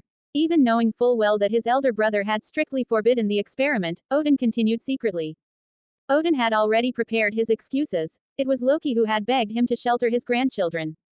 Exactly. If anything went wrong, it would all be Loki's fault. And Odin had a second excuse. He had used the order tablet. If the tablet had no effect, wasn't that his brother's failure? Odin's scapegoating strategy was so flawless that he didn't even need to ignore the facts. He was simply a gambler desperate for supreme power, madly betting on the slim hope even as chaos surged around him. After all, if things went south, he wouldn't be the one to take the blame, so he was determined to charge ahead recklessly. The Valkyrie relayed Thalos's inquiry. Lately, a large number of Fenrir's offspring have appeared near the Iron Forest close to Jotunheim. Second brother, do you know anything about this? Odin replied, no. The next day, the Valkyrie reported again. It's said that the two wolves you're raising have abnormal sizes. Odin answered, they've absorbed my divine power, so they're just a little bigger than normal wolves. Seated upon the high throne, Thalos sneered, a little. Or a whole lot. He had already seen the two wolves hidden in a giant underground ice cavern by Odin. Their shoulders alone were as high as a 4-story building. Other than chaotic power, what else could make them grow so massive? Meanwhile, under Thalos's continued questioning, Odin began to panic. When in doubt, Odin had only one solution: find Loki. Loki sat quietly in the palace Odin had built for him. Though the palace wasn't large, it had everything necessary, and Odin had invested considerable effort into winning him over. Loki now sat silently in a bearskin armchair, his entire body leaning back, projecting an aura of complete relaxation. This only made it harder for Odin to guess what Loki was thinking. Loki, Thalos has sent another inquiry about the two wolves, Odin said, unable to hide the unease on his face. In his mind, Loki ought to be very nervous right now. Loki's reaction was flat. Oh, really? Help me think of something. If this keeps up, they'll be taken to the Golden Palace, Odin pressed him. Loki slowly turned his head mechanically and stared at Odin with vacant eyes. Are you worried that after I lost my sons, I'll now lose my grandsons too? Of course, Odin insisted, but the slight hesitation in his gaze betrayed his true thoughts. Loki's heart sank. Loki, master of pretense, outwardly appeared utterly defeated. When I entrusted Skull and Hattie to you, I hoped you could protect them. If even you can't, then their fate is sealed. So be it. After saying this, Loki looked as if his soul had been drained. He staggered away, so unsteady it seemed a breeze could blow him over.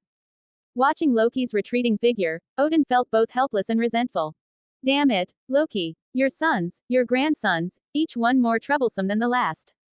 After parting from Loki, Odin wound his way through the hidden passages of his castle to the gigantic ice cavern where the two monstrous wolves were imprisoned.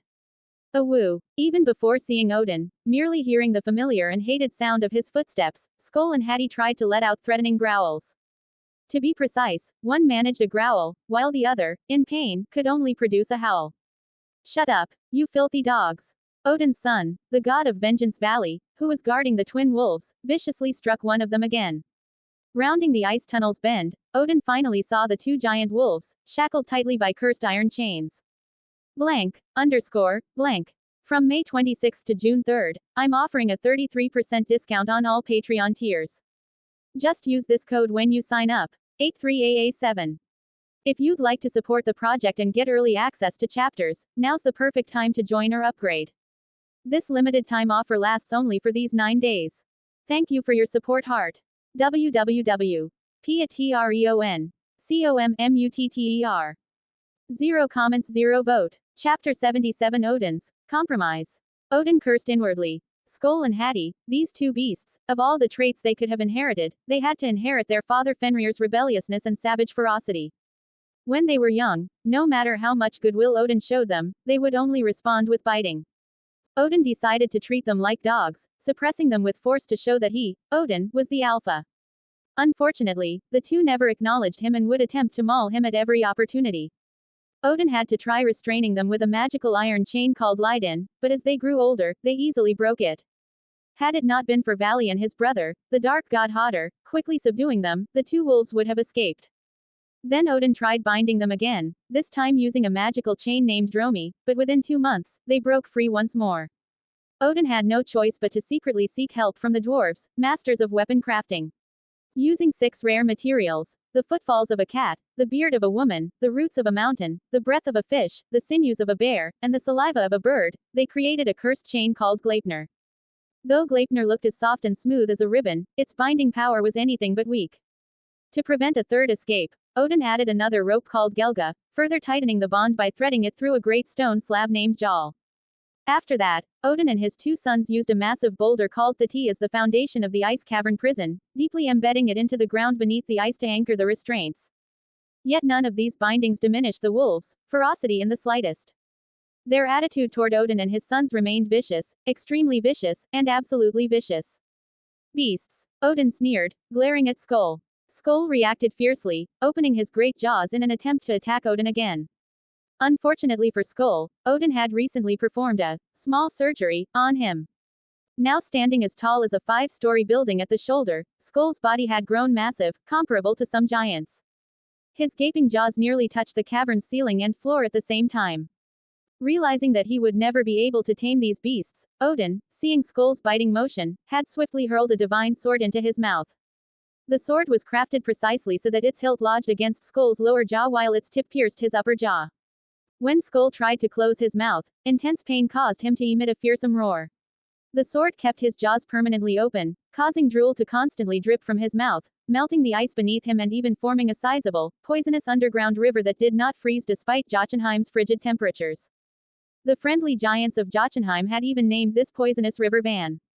Listening now to Skull's broken, painful howls, Odin felt a rare, wicked satisfaction. Beasts, even now you refuse to submit to me. Odin mocked them coldly, unsure if he was mocking the wolves or himself. He had once believed that the beasts would remain imprisoned until they either pledged loyalty or the dreaded Ragnarok prophecy came true. Until this moment, Odin had never seriously considered killing them. First, because he didn't want to stain his hands with the blood of these evil wolves. Second, killing them would only push Loki further away. But now, it seemed he had no choice. He was certain that his all-knowing elder brother was aware of what was happening here.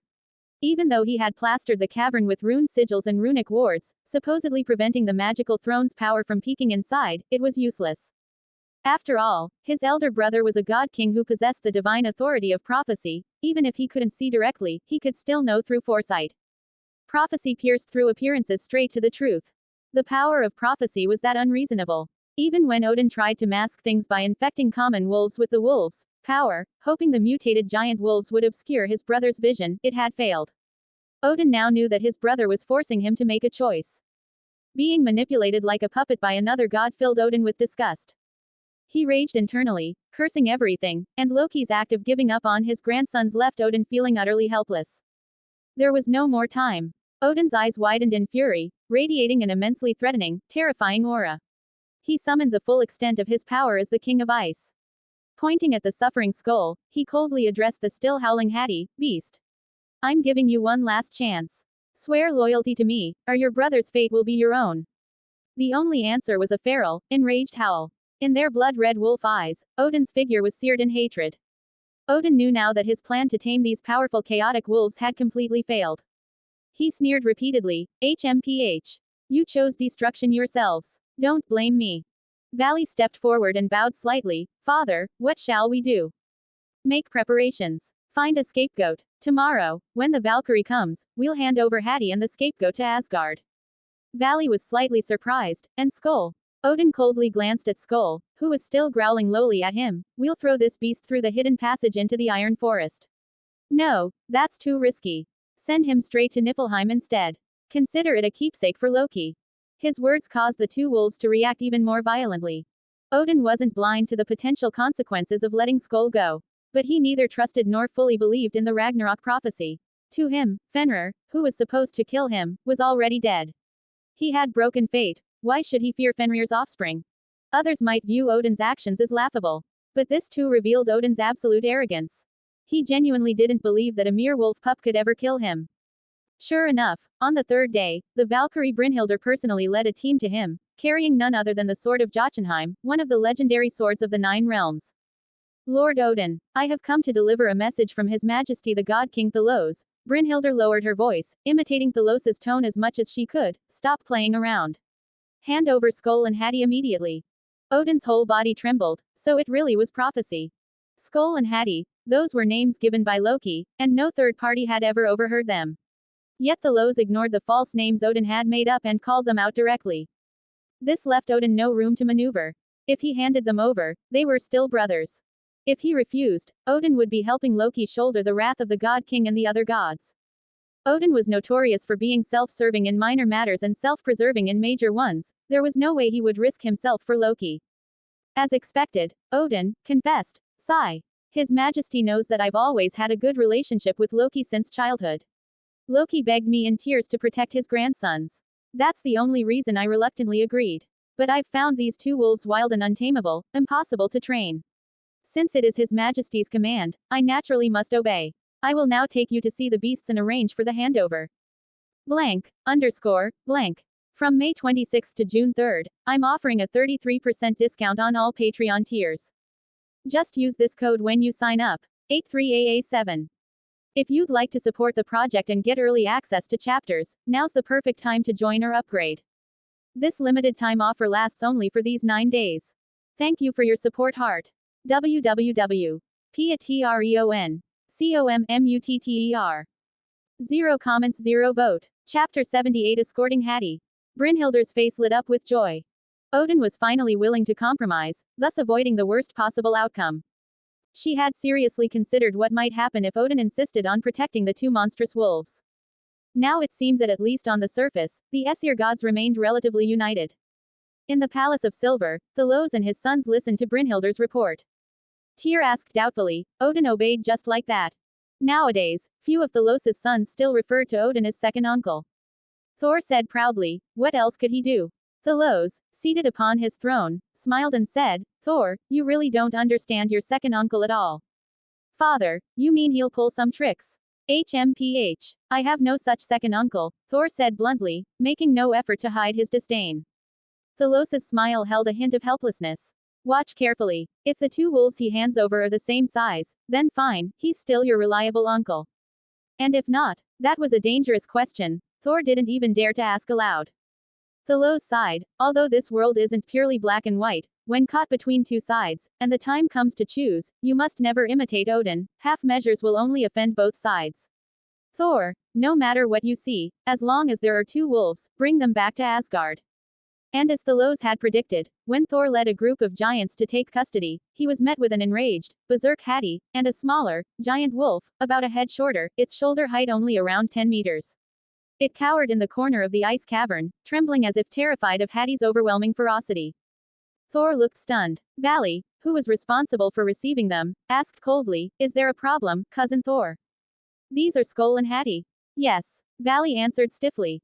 "Then there's no problem." Thor recalled his father's instructions. He raised his hand, and naturally, his brother, the mighty Mani, along with a host of giants armed with massive steel forks and iron-plated clubs, began subduing the fearsome Chaos Wolf. Hati, despite having grown incredibly strong, with a shoulder height equal to a 5-story building, was still no match for Mani, let alone when reinforced by a band of super-strong giants. When the two wolves were dragged across the Rainbow Bridge into Asgard, they unsurprisingly caused an uproar across the divine realm. Mortal god servants and goddesses crowded into the square before the Golden Palace, curiously examining the two chaotic beasts. Only Thalos stood on the Golden Palace balcony, watching coldly. In Thalos's eyes, Odin's maneuver was utterly foolish. Violating the God King's strict decree, secretly raising chaotic wolves for personal gain, such an action would be considered treason in any dynasty. Only someone as arrogant as Odin, who fancied himself a creator and Thalos's brother, would dare commit such defiance. Now that he had been caught, Odin could only side with one of the major factions. He either had to cast aside his pride, kneel before Thalos, sob his heart out, play on emotions, and beg forgiveness, or else, go all in with Loki, betting everything on some monstrous creation that could overturn the Aesir's rule of the 9 realms. Instead, Odin foolishly tried to appease both sides, and ended up offending both terribly. Even if Thalos didn't retaliate now, the other gods would never forgive Odin for this in the future. Odin had ruined a perfectly good hand. Who else could he blame but himself? Thus, it's true. Character determines destiny.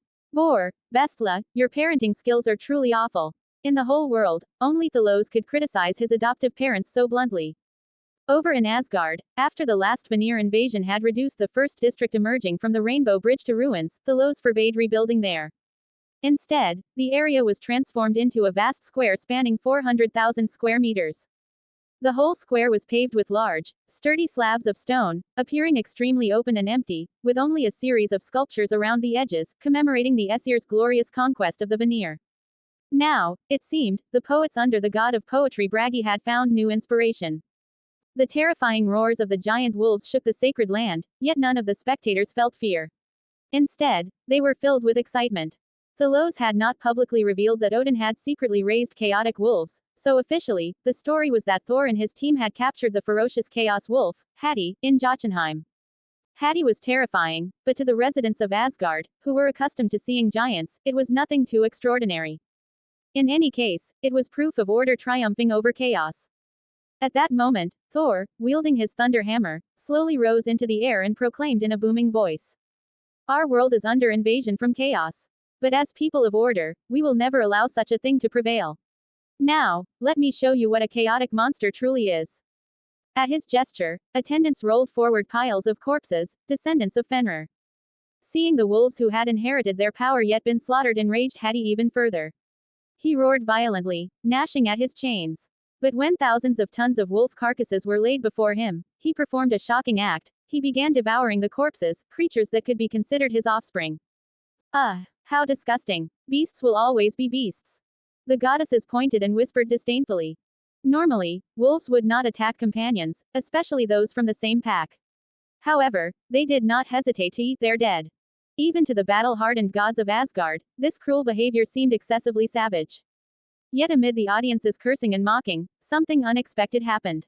Hati's body suddenly swelled up as if inflated, and within less than a minute, his shoulder height matched that of the tallest giants. What the hell? Matching a giant's height meant the giants no longer had a size advantage over Hati. Hati's sudden growth made the smaller fake skull beside him appear even more pitiful. It's getting stronger. Mani shouted in shock. He and the giants tried desperately to drag Hati away from the wolf corpses. Although the cursed iron collar tightened horrifyingly around his neck, Hati continued ravenously devouring the flesh and blood of Fenrir's descendants. Coagulated blood and bone shards splattered around his gaping jaws and intertwined fangs. This brutal scene deepened the Asgardians' fear of him. Gods, aren't you going to do something? The god servants cried out in panic. When they had escorted Hati here, Thor and his team naturally hadn't brought along the massive Thati rock. This meant they could only rely on the gods' and giants' strength to restrain the Chaos Wolf.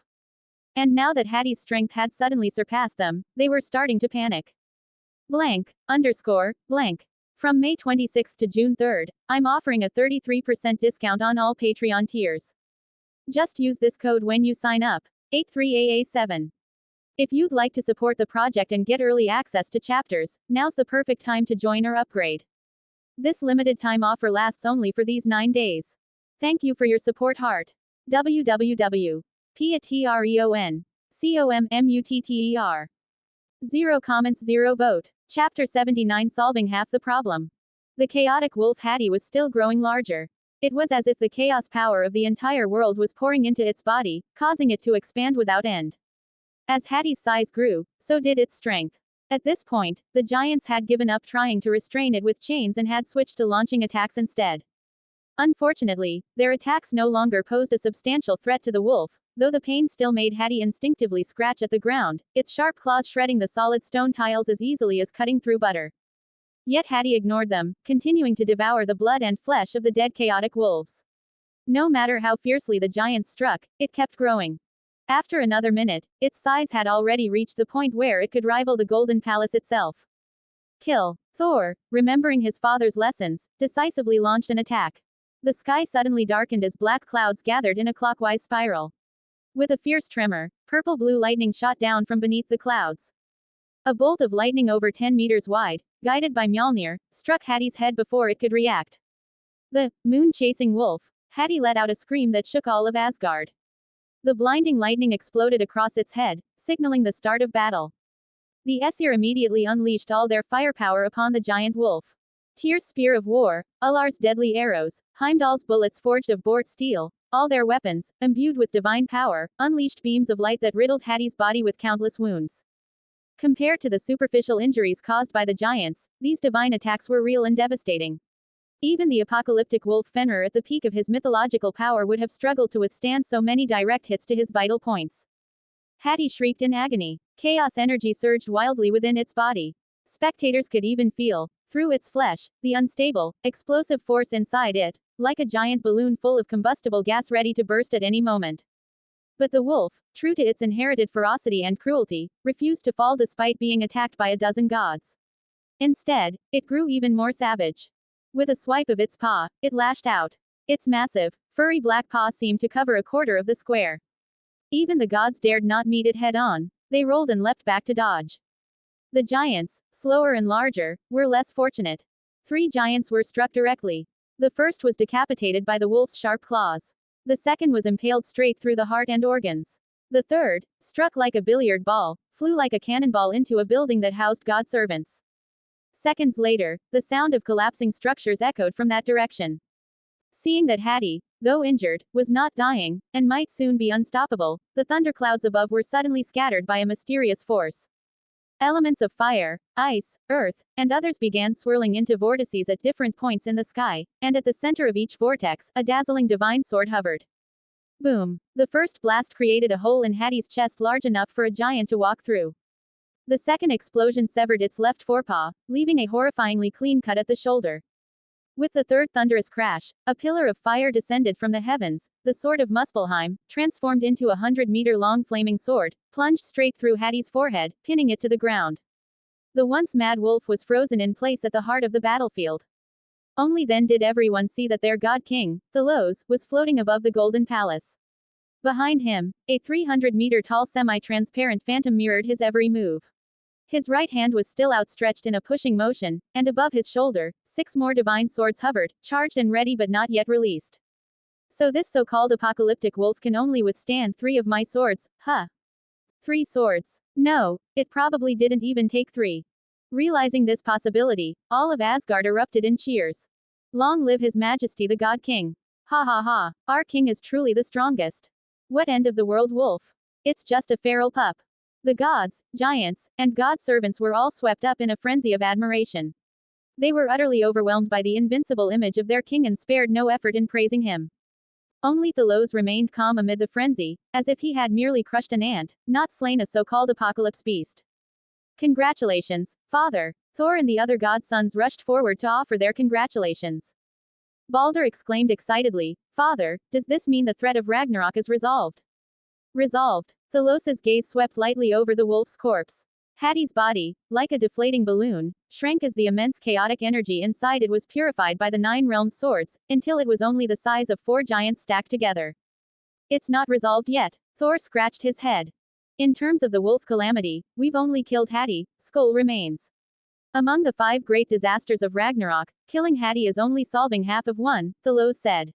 He casually flicked his golden cloak and, as if stepping on invisible stairs, slowly descended from the sky and returned to the golden palace balcony. Thor hurried to meet him. "Father, what do we do next?" "You will drag Hati's corpse on a tour of the 9 realms. Finally, in Midgard, dismember it before the eyes of all the kings of the 9 realms, using the order tablet to sanctify the process.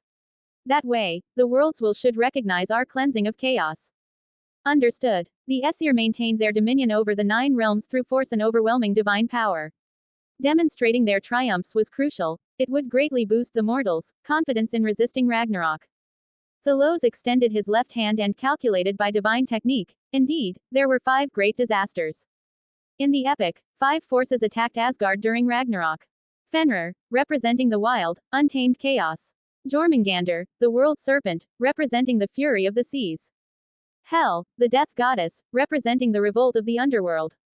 Surtur, representing the unyielding flame. And King Rim, leader of the frost giants, who swore never to be enslaved. The 5 monstrous forces overwhelmed Asgard, leading to near total annihilation of the Aesir. Blank. From May 26 to June 3, I'm offering a 33% discount on all Patreon tiers. Just use this code when you sign up. 83AA7. If you'd like to support the project and get early access to chapters, now's the perfect time to join or upgrade. This limited time offer lasts only for these 9 days. Thank you for your support, heart. www.patreon.com/COMMUTTER. 0 comments 0 vote. Chapter 80 Jormungandr. After the incident with killing Hati, Thalos confirmed that the best strategy was to draw out these forces ahead of time and deal with them preemptively. That was the only way it would truly count. Simply killing a puppy version of Fenrir would likely not be enough to weaken Ragnarok's forces. In the epics, Asgard was besieged by the 5 great monsters, and tracing back, the fault surprisingly still lay with Odin and the gods themselves.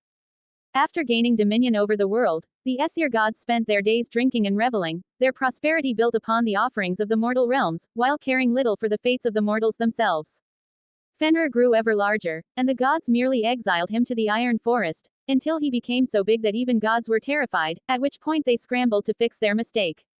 They had failed to conquer the Vanir fully. The Vanir even managed to nurture a serpent, Jormungandr, in the oceans, and the Aesir simply ignored it, an unmistakable act of negligence. The unrest in the underworld was partly because the gods despised Hel's ugliness and exiled her, and partly because Odin tinkered with Valhalla, intercepting souls without limit, disrupting the natural cycle between the living and the dead. Odin killed Ymir but left Surtur alone, a fatal blunder. Finally, aside from Thor, almost none of the Aesir were willing to venture into the frozen wastes of Jotunheim to eliminate the rebellious frost giants, allowing them to multiply and even found their own kingdom. The entire Ragnarok of the epics, aside from the chaotic powers invasion, was basically a grand karmic retribution for the evil seeds the Aesir had sown. Indeed, there is nothing new under the sun. What spectators see as massive explosions of misfortune are often just a bunch of irresponsible people digging holes and leaving them unfilled, letting minor disasters accumulate into cataclysms. Among all these monsters, the only one that couldn't entirely be blamed on the Aesir was perhaps Nidhogg, the poisonous dragon gnawing at the world tree's roots. That creature was stuck in the space crevices and wouldn't emerge until the appointed time. If memory served, it was Nidhogg who killed Freya. Sigh, being the god king is too hard.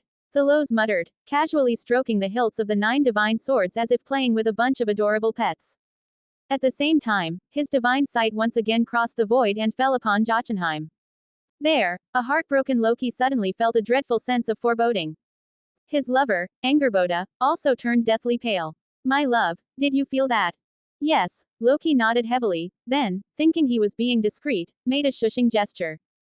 Unfortunately, his lover lacked his cunning mind and instinctively placed her hand on her lower abdomen, where new life was already growing. It was just like how inexperienced people, when nervous, would habitually touch the pocket where they kept their valuables. Loki naturally pulled her hand up to his face, smiling reassuringly. It's okay. Loki, ever alert, waited a while longer, and once he felt the divine gaze shift away, he pulled Angerboda closer, looking her in the eye and speaking solemnly. Don't think that just because Skull was let go, Odin is still reliable. If he can betray our descendants once, he can do it countless times. What should we do? Though Angerboda held a deep grudge against God King Thalos, her poor wit offered no good ideas. If our children are destined to be tainted by chaos, they won't survive. Our best hope is to secretly give birth to them and send them away immediately. Angerboda's heart broke. As a mother, her love for her children was infinite, she didn't even care whether they looked human or not. Her intelligence was never on par with Loki's, she would simply obey whatever he decided. Since Loki had commanded this, she would comply. 3 days later, feeling the onset of labor, Angerboda informed Loki. Loki left illusionary doubles of them in their palace and secretly took her to Midgard. There, in a cave by the sea, Angerboda gave birth to their second child. The moment he saw the baby, Loki's heart sank halfway. Another non-human form. It was a gray-white serpent, already 5 meters long at birth. Though its body was slender, it clearly wasn't the offspring of a giant. Loki immediately understood. This was likely another product of the chaotic influence Thalos had spoken of. The tiny, gray serpent lifted its head and calmly stared at its parents, whose forms were utterly different from its own. Though confused, the soul bond linking it to them was unmistakable. Loki sat cross-legged on the wet sand, letting the seawater soak his ornate robes. My child, can you understand me? The gray serpent nodded obediently. My child, I shall name you Jormungandr. The serpent visibly perked up, a simple gesture that strengthened its bond with the world, and this ripple of emotion was felt by its parents as well. Angerboda kissed her child forcefully, weeping.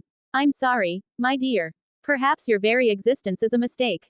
You are a symbol of chaos, and that damned god King Thalos will hunt you down in the name of protecting order. Jormungandr seemed confused at first, but quickly displayed anger.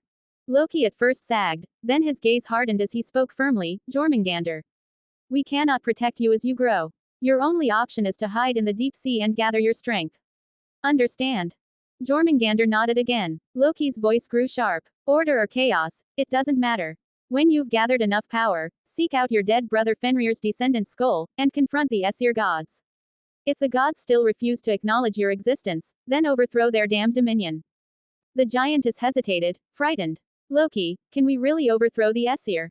Loki clenched his fists. Even if we can't, we must try. They killed our son, then our grandson. Maybe Thalos sees it as justice, but did the Aesir ever consider our feelings?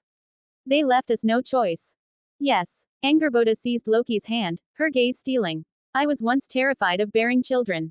Now it seems, we need even more powerful offspring. Indeed, Loki's falling out with the gods had not happened overnight.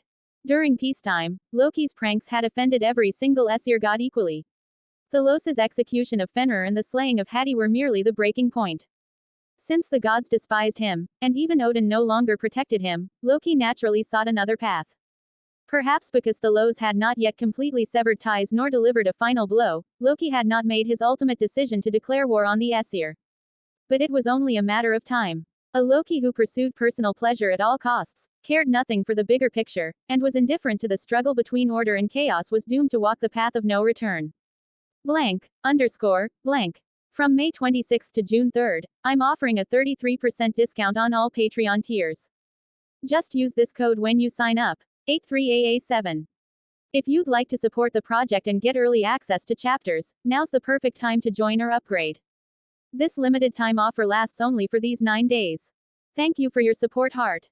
www.patreon.com/commutter. 1 comments 0 vote. Chapter 81 continuing to defuse the bomb. Unfortunately, Loki and Angerboda's little schemes couldn't fool Thalos in the slightest. Seated on the supreme throne, Thalos's lips curled into a slight smile. Jormungandr. In the epics, Odin had come up with a terrible plan to suppress this world-destroying serpent, he threw the young Jormungandr into the bottomless sea encircling the mortal world, trapping it beneath its own weight and the pressure of the ocean. The serpent's body grew so immense that it stretched across the deep sea until it met its own tail. Thus, unable to break free, Jormungandr coiled tightly around Midgard, earning the names, World Serpent, and Midgard's Encircler. By the time Jormungandr had grown so massive and hidden deep beneath the sea, even if the Aesir wanted to kill it, it had become nearly impossible. Later, Thor had once tried fishing up Jormungandr using a giant ox head as bait. When the serpent was dragged to the surface, it became enraged, spraying poison and blood and engaging in a fierce tug of war with Thor.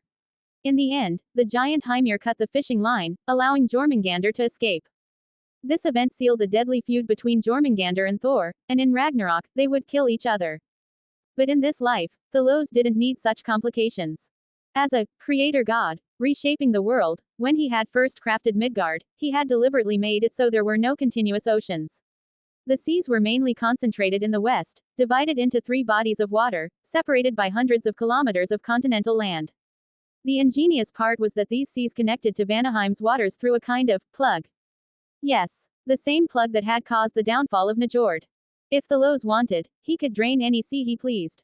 Thus came the question, could Jormungandr, limited to living in a small, isolated sea, ever become the colossal world serpent of legend? Thalos found himself genuinely curious.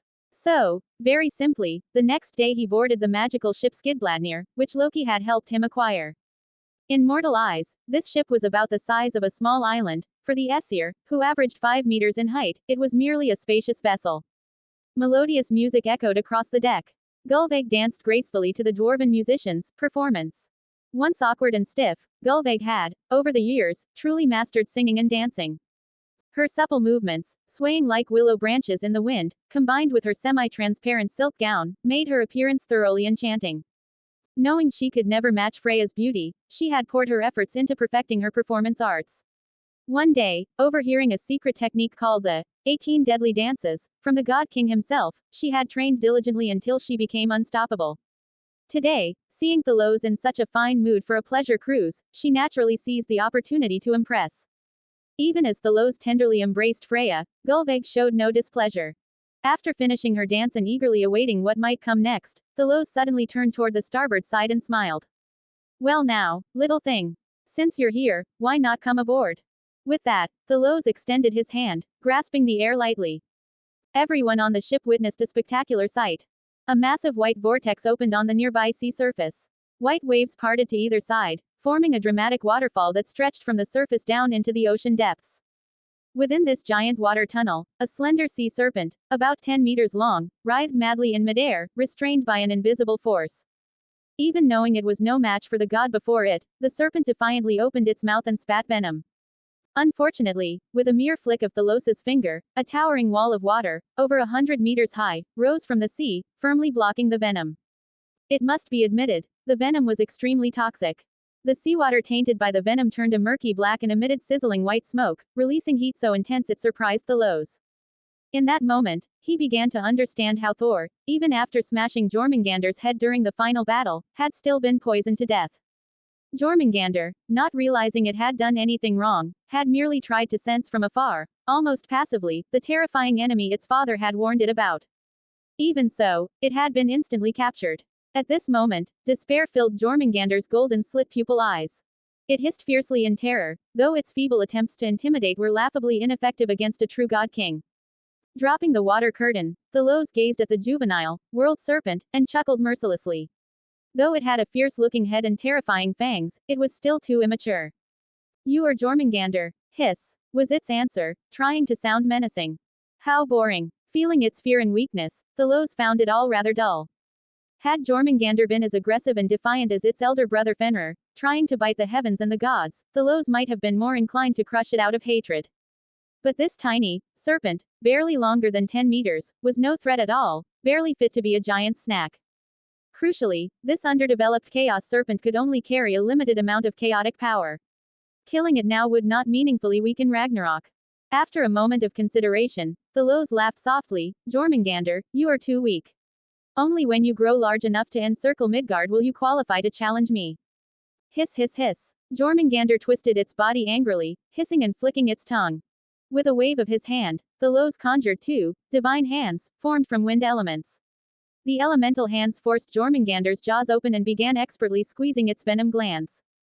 Unwillingly, Jormungandr began violently spewing venom, extracted against its will.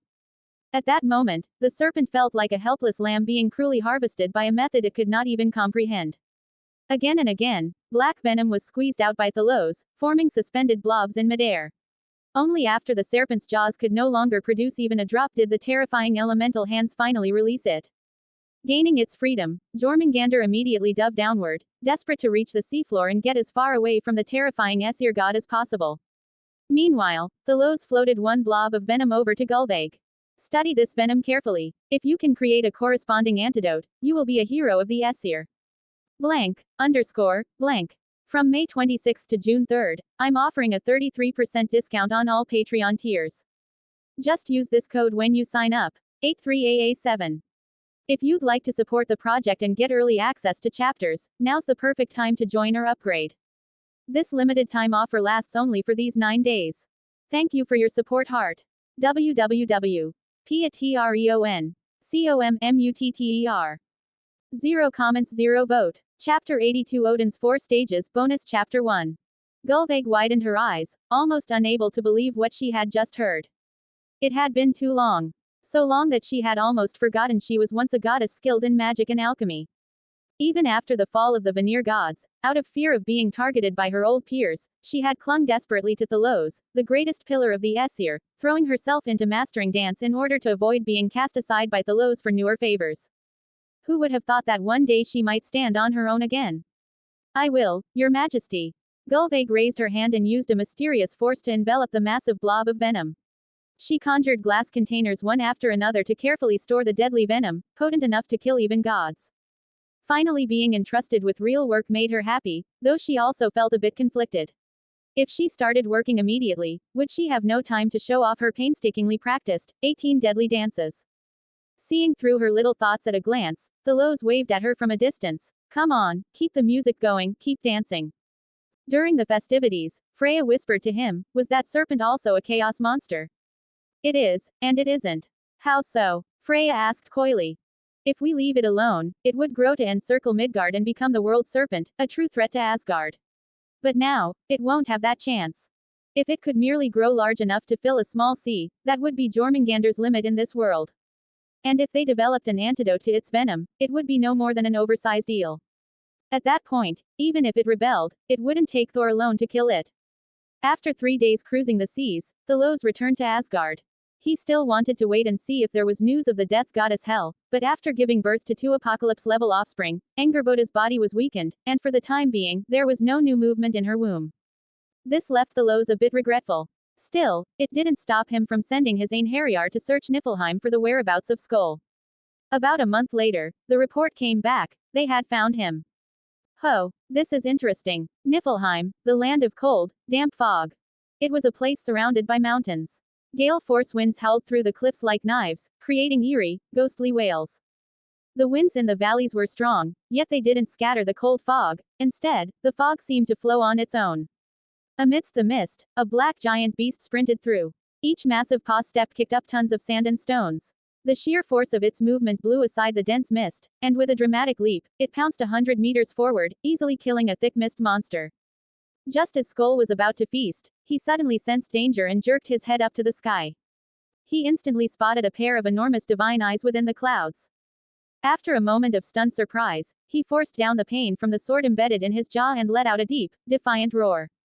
He didn't recognize these eyes, yet with his extraordinary senses, he could feel a thread of destiny, a connection to the god who had killed his father and brother. Enraged, Skoll leapt towards the sky. For a wolf the height of 10 stories, a 100-meter vertical leap was astonishing. But it was ultimately laughable. He couldn't threaten Thalos, far away in Asgard, or even destroy the divine sight projection. The foolish wolf, in desperation, started circling madly beneath the magic eyes. This intelligence. Thalos chuckled. Only now did he realize the hidden benefit of killing Fenrir. Skoll was at least 1 level dumber than his father. Otherwise, these brothers wouldn't have spent their lives chasing the sun and moon. If Thalos had a cream pie in hand, he might have thrown it down just to tease the stupid wolf. Indeed, Skoll wasn't worthy of being called a wolf. he was more like a dumb, vicious dog. But a vicious dog, nonetheless. No matter. Since he had found him, Thalos had 100 ways to deal with him. From the heavens, the divine eyes suddenly released a cascade of flashing runes. Skull instinctively tried to dodge, but the runes seemed alive, deftly changing course in midair, much faster than the wolf's evasions. In an instant, they all struck around his neck. A woo! Skull let out a fearful cry as countless runes seared into his flesh, forming a massive black collar. The collar fused with the cursed chain Gleipnir still around his neck, tightening mercilessly. Behind his head, hidden from his view, the slack chain began to rise toward the sky, gradually fading from sight. No one knew that Thalos had seized the phantom end of the chain across dimensions. The chain above Skull's head disappeared. It was as if nothing had happened. Skull looked around in confusion and, seeing no change, his hunger drove him to leave in search of new prey. Only Thalos, seated on the supreme throne, smiled faintly. So this is the wolf calamity. Rather laughable. When he had first transmigrated, Thalos had taken Ragnarok very seriously. The kind of disaster that could wipe out an entire race, gods included, was no trivial matter. But now, facing it directly, he realized, yes, it was terrifying, but nowhere near as bad as he had imagined. After careful analysis, it was clear, 90% of the problem was Odin's fault. In the epics, Odin barely ever left Asgard. Monitoring the vast 9 realms, he relied on only 2 ravens. He dumped all disasters and crises onto Thor. No matter how strong Thor was, he wasn't omnipotent, and there was only one Thor. Odin didn't even bother sending his other sons. Simply put, Odin was lazy. Odin's typical 4-stage handling of disasters. First stage. Claim that nothing is wrong. Second stage. Acknowledge something might be wrong, but do nothing. Third stage. Admit something should be done, but claim nothing can be done. Fourth stage. Admit action could have been taken, but now it's too late. Odin was exactly the type to let a minor issue escalate through all 4 stages until it became an unmanageable catastrophe. Seeing a god foolishly bring about his own death and the extinction of his people, Thalos felt nothing but contempt. More and more, he felt he could no longer recognize such a foolish brother as his own. Check out my Patreon for plus 200 additional chapters in all my fanfics. Only $5 per novel or $15 for all. www.patreon.com/mutter closing square bracket. Plus 50 power stones equals plus 1 extra chapter. Plus 5 reviews equals plus 1 extra chapter. 0 comments 0 vote. Chapter 83 Big Brother, save me. My foolish brother. For some reason, these days Odin kept hearing this sentence in his mind, and it tormented him endlessly. What did I do wrong? Why must that damned big brother keep mocking me like this? Why is it that, even though we all drank from the well of wisdom, I always feel that my brother's wisdom is far beyond mine? The mounting frustration filled Odin with resentment. If only Big Brother didn't exist. Whatever he can do, I can do too. Maybe even Thor could have been my son. Frigg and Freya would be mine. All the goddesses would be my lovers. Recently, Odin hadn't grown stronger at all. The only thing that had grown was his ambition. Sometimes even gods were not immune to such follies. Ever since Loki had grown colder toward him and stopped offering advice, the fantasies inside Odin's head had become more and more absurd. After mentally crafting a whole saga where he claimed everything his brother possessed, Odin grew bitter at Loki's estrangement. Damn it, it's Big Brother's fault I had to hand over one of the wolves. Why blame me, Loki? Didn't I at least leave you one of your little wolf grandsons? Frustrated, Odin rode his 4-legged Pegasus, Sleipnir out to clear his mind. He was tired of killing giants daily in this frozen, godforsaken Jotunheim. While flying over the iron forest west of Jotunheim, he was drawn by a loud roar. A huge black beast rose upright from within the woods. It had nothing to do with wolves. It was a giant steel-clawed bear, over 10 stories tall. Its body was like a moving mountain, and its fur resembled sharp steel spikes, far tougher than any human-made spear. Its curved claws were even stronger than iron. Not only was it monstrously strong, its vitality was extraordinary. Even Odin had to think twice about facing such a beast, but on the other side stood a mysterious giant who let out a mighty war cry at the start of the fight. The giant, a frost giant, was actually taller than the upright steel-clawed bear. His entire body had a strange metallic luster, indicating terrifying durability. The sight reminded Odin of that foul-mouthed idiot, Tiaz. Odin often thought, if that fool had pledged loyalty to him, he wouldn't constantly be worried about lacking a strong frontline warrior. Not that Vali and Hodder were weak, they were just passive and gloomy by nature. Odin yearned for a reckless vanguard like Thor. Someone who could fight, withstand hits, and share the enemy's focus. Thinking of this, Odin grew even more jealous and bitter toward his brother. While Odin was lost in thought, the mysterious giant launched a sudden attack. Using the cover of the iron forest's giant trees, he closed the distance with impossible speed, grabbed the steel-clawed bear around its waist. Hiss! Odin gasped involuntarily. No one knew better than him how sharp and deadly those bear hairs were. Even Odin himself would be pierced with countless bloody holes by such an embrace. Yet, when the giant grabbed the bear, only the sound of twisting, grinding metal could be heard. In the next instant, the giant effortlessly hoisted the multi-thousand-ton bear over his head and slammed it into the ground with a brutal wrestling suplex. Roar! The earth-shaking impact flattened hundreds of towering trees nearby, some even uprooted completely. The steel-clawed bear, its neck broken and senses spinning, was quickly strangled to death by the giant's rock-like arms. The victorious giant rose from the ground and glared at Odin, who was circling above on his Pegasus, and shouted roughly, "Since you're here, come down. Why sneak around?" Odin, unfazed, rode down to meet him. "I am Odin, of the Aesir. Hrungnir." The giant barked back, at least courteous enough to introduce himself. He glanced at Odin's steed and added, "Nice horse, but not as good as my Gulfaxi." At his whistle, a gigantic golden-maned horse, shoulder height greater than 5 stories, emerged from the forest. Looking at the majestic horse, Odin felt sour, knowing he had been outclassed. At this moment, Odin still didn't realize that Hrungnir was actually the top fighter of the frost giants in the epics. Big doesn't mean better. How about a race to see whose horse is stronger? Bring it on. And so, they raced toward the replica Golden Palace in Jotunheim. If Odin were riding the 8-legged Sleipnir from the epics, he might have won. Unfortunately, without much chaotic power, Sleipnir was no match for Gulfaxi. After a wild 100-kilometer chase, they ended in a draw. Odin, desperately lacking strong warriors, thought Hrungnir could perfectly fill the vanguard role he longed for. So he proposed a drink together. At first, Odin thought it would be a lovely bonding moment between lord and vassal, until Hrungnir rudely grabbed Odin's lover, the giantess Greer, and demanded that Odin's wife, Nord's daughter Fjolnir, pour him wine. Mind you, these two women had borne Odin's few precious sons, Hodder, the dark god, and Bragi, the god of poetry.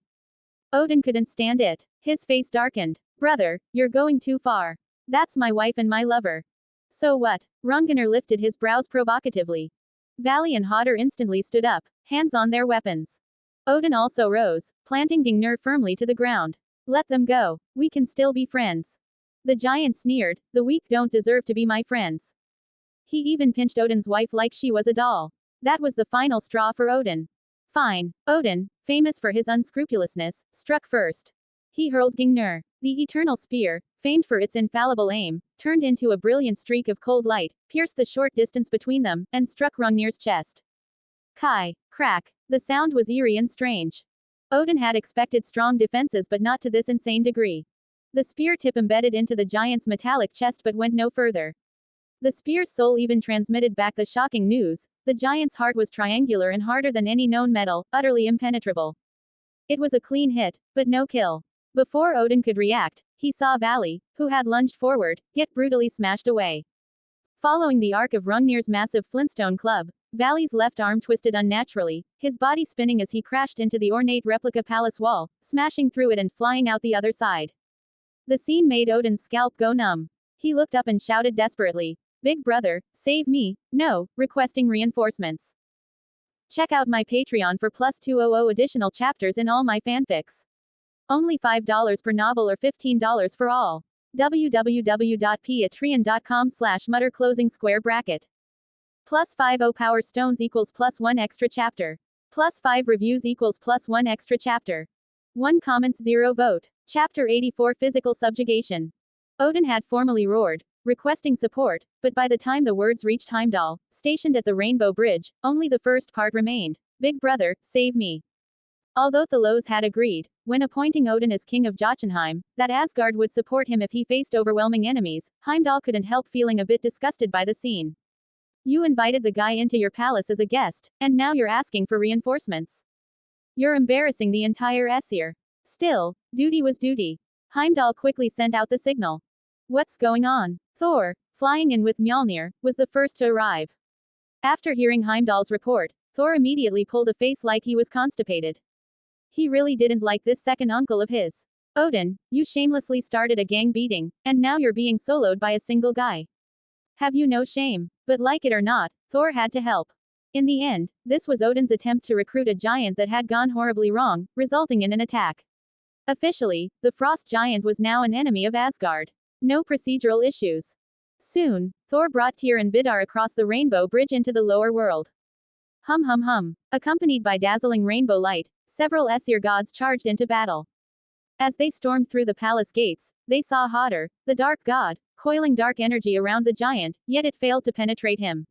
Meanwhile, Odin's spear was stuck in the giant's chest, and he was reduced to scraping futile sparks off the giant's armor with a third-rate sword.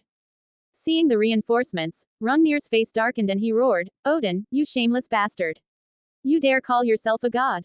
You invited me for a drink, only to try to kill me." The rebuke made Thor and the others halt, casting disdainful glances at Odin. Wait, seriously? You lured him into a trap like a dog and then tried to murder him? Was that necessary? Feeling the scorn from the younger gods, Odin's face turned as dark as thunder. Hrungnir, clearly smarter than the average giant, seeing Thor and the others armed with divine weapons, knew there was no way he could win today. Still, he continued to curse loudly. You Aesir can kill me with tricks, but kill me and there will be countless frost giants avenging me. I do not yield. I do not accept this. Thor, ever the hothead, immediately bristled. Step aside, I'll handle him. Odin was waiting for exactly that. He immediately stepped back a few paces. As Thor spoke, the air began to tremble, and dark clouds gathered above, ready to unleash lightning. Hrungnir jeered again. Using divine weapons against my mortal club. You gods have no shame. Thor hesitated, then put away Mjolnir and darkened his face. Fine, I'll fight you barehanded and make you admit defeat. Thor began to grow. 10 meters, 20 meters, 25 meters. At full size, though still a head shorter than Hrungnir, he was at least within the same weight class. The giant bellowed in return and charged at Thor, launching a fierce grapple. A god and a giant clashed outside the replica palace, sparking a wrestling match worthy of a titan's brawl. Boom, boom, boom. The ground shook, cracked, and groaned under the colossal impacts. The sheer primal force of the battle was wild and awe-inspiring. After a dozen fierce rounds, Thor, who prided himself on being the world's strongest, was shocked to realize he couldn't overpower this giant.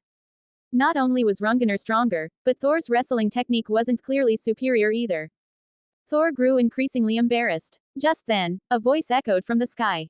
Step aside, Thor, you can't win this. With your strength alone, he will never submit. The two fighters immediately separated. Thor looked up, stunned. Father.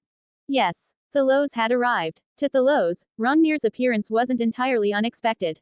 This so-called strongest giant on Earth was the Frost Giant's frontline general during Ragnarok. Why had he appeared now?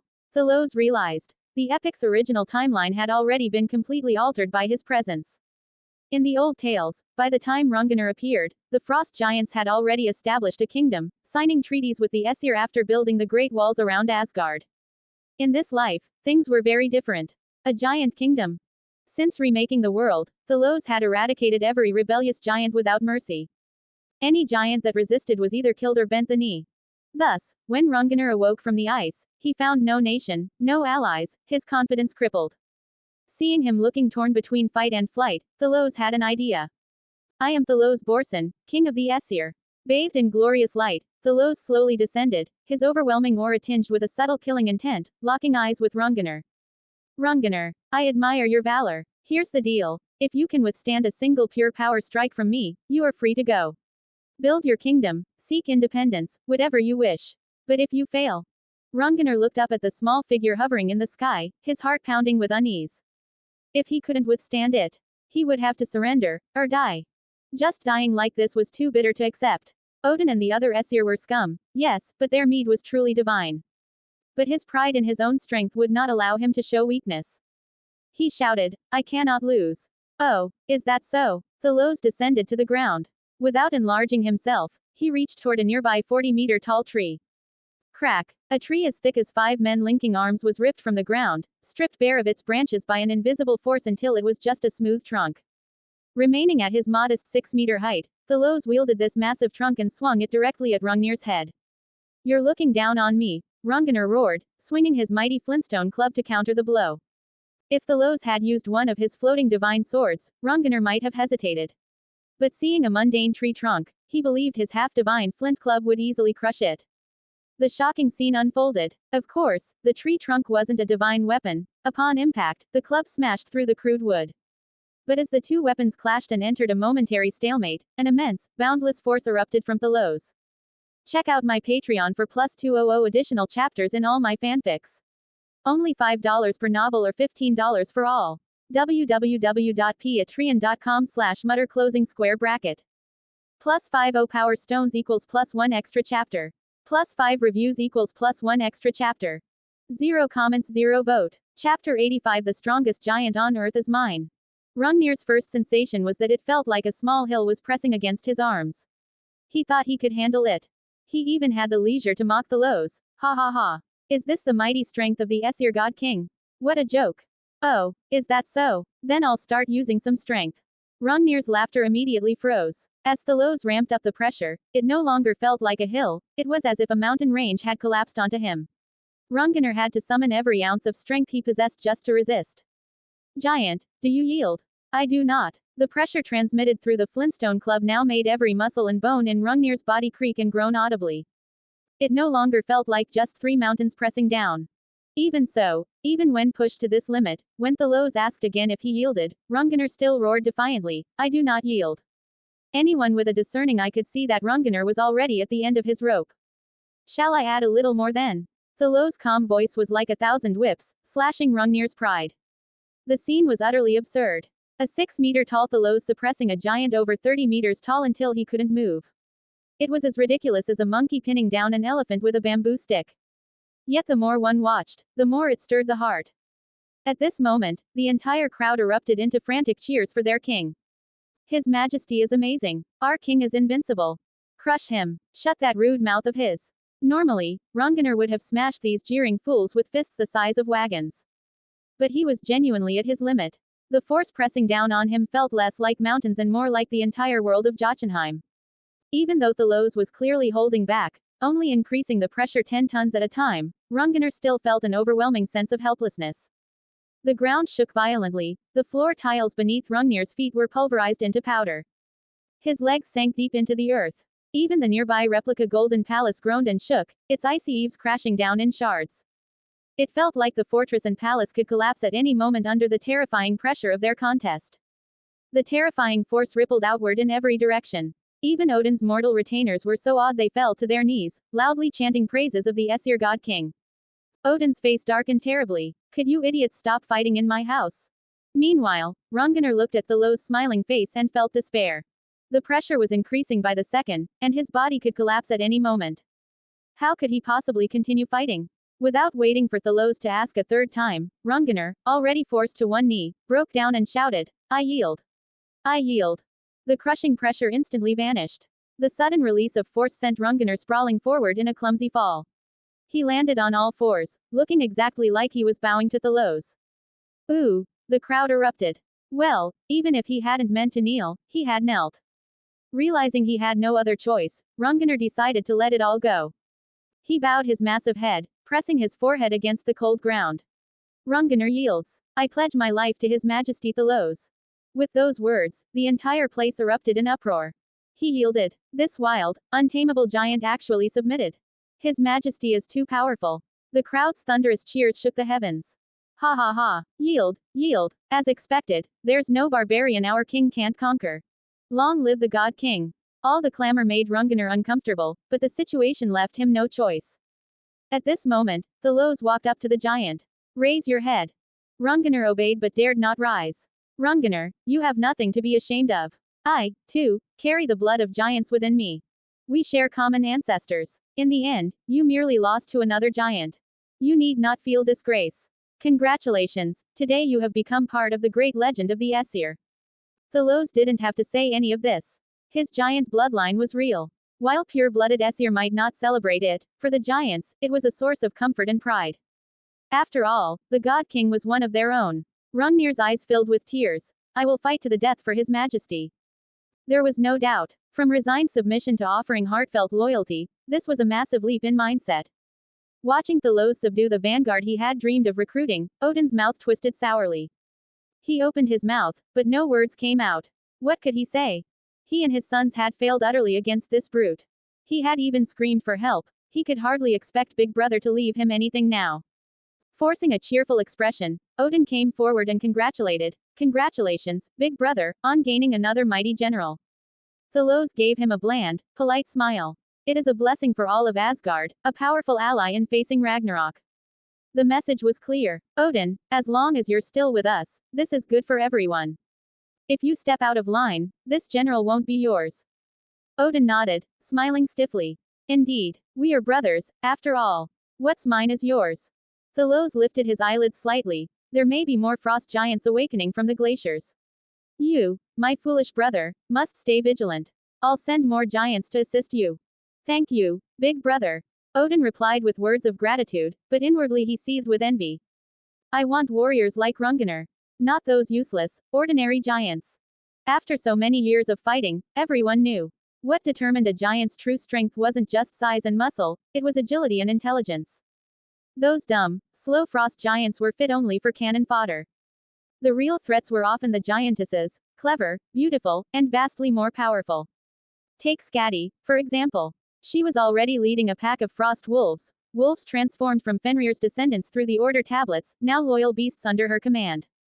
Their average shoulder height was over 2 meters, with some reaching 4 meters. These wolves alone could fight ordinary frost giants. But a titan like Hrungnir, both mighty and intelligent, was a rare gem indeed. Odin was dying of jealousy. But envy wouldn't change anything. If he had been able to subdue Hrungnir by force, he would have done it long ago. He simply didn't have what it took. Now, he could only watch helplessly as Big Brother snatched away the strongest giant on Earth. Check out my Patreon for +200 additional chapters in all my fanfics. Only $5 per novel or $15 for all. www.patreon.com/mutter closing square bracket. +50 power stones equals +1 extra chapter. +5 reviews equals +1 extra chapter.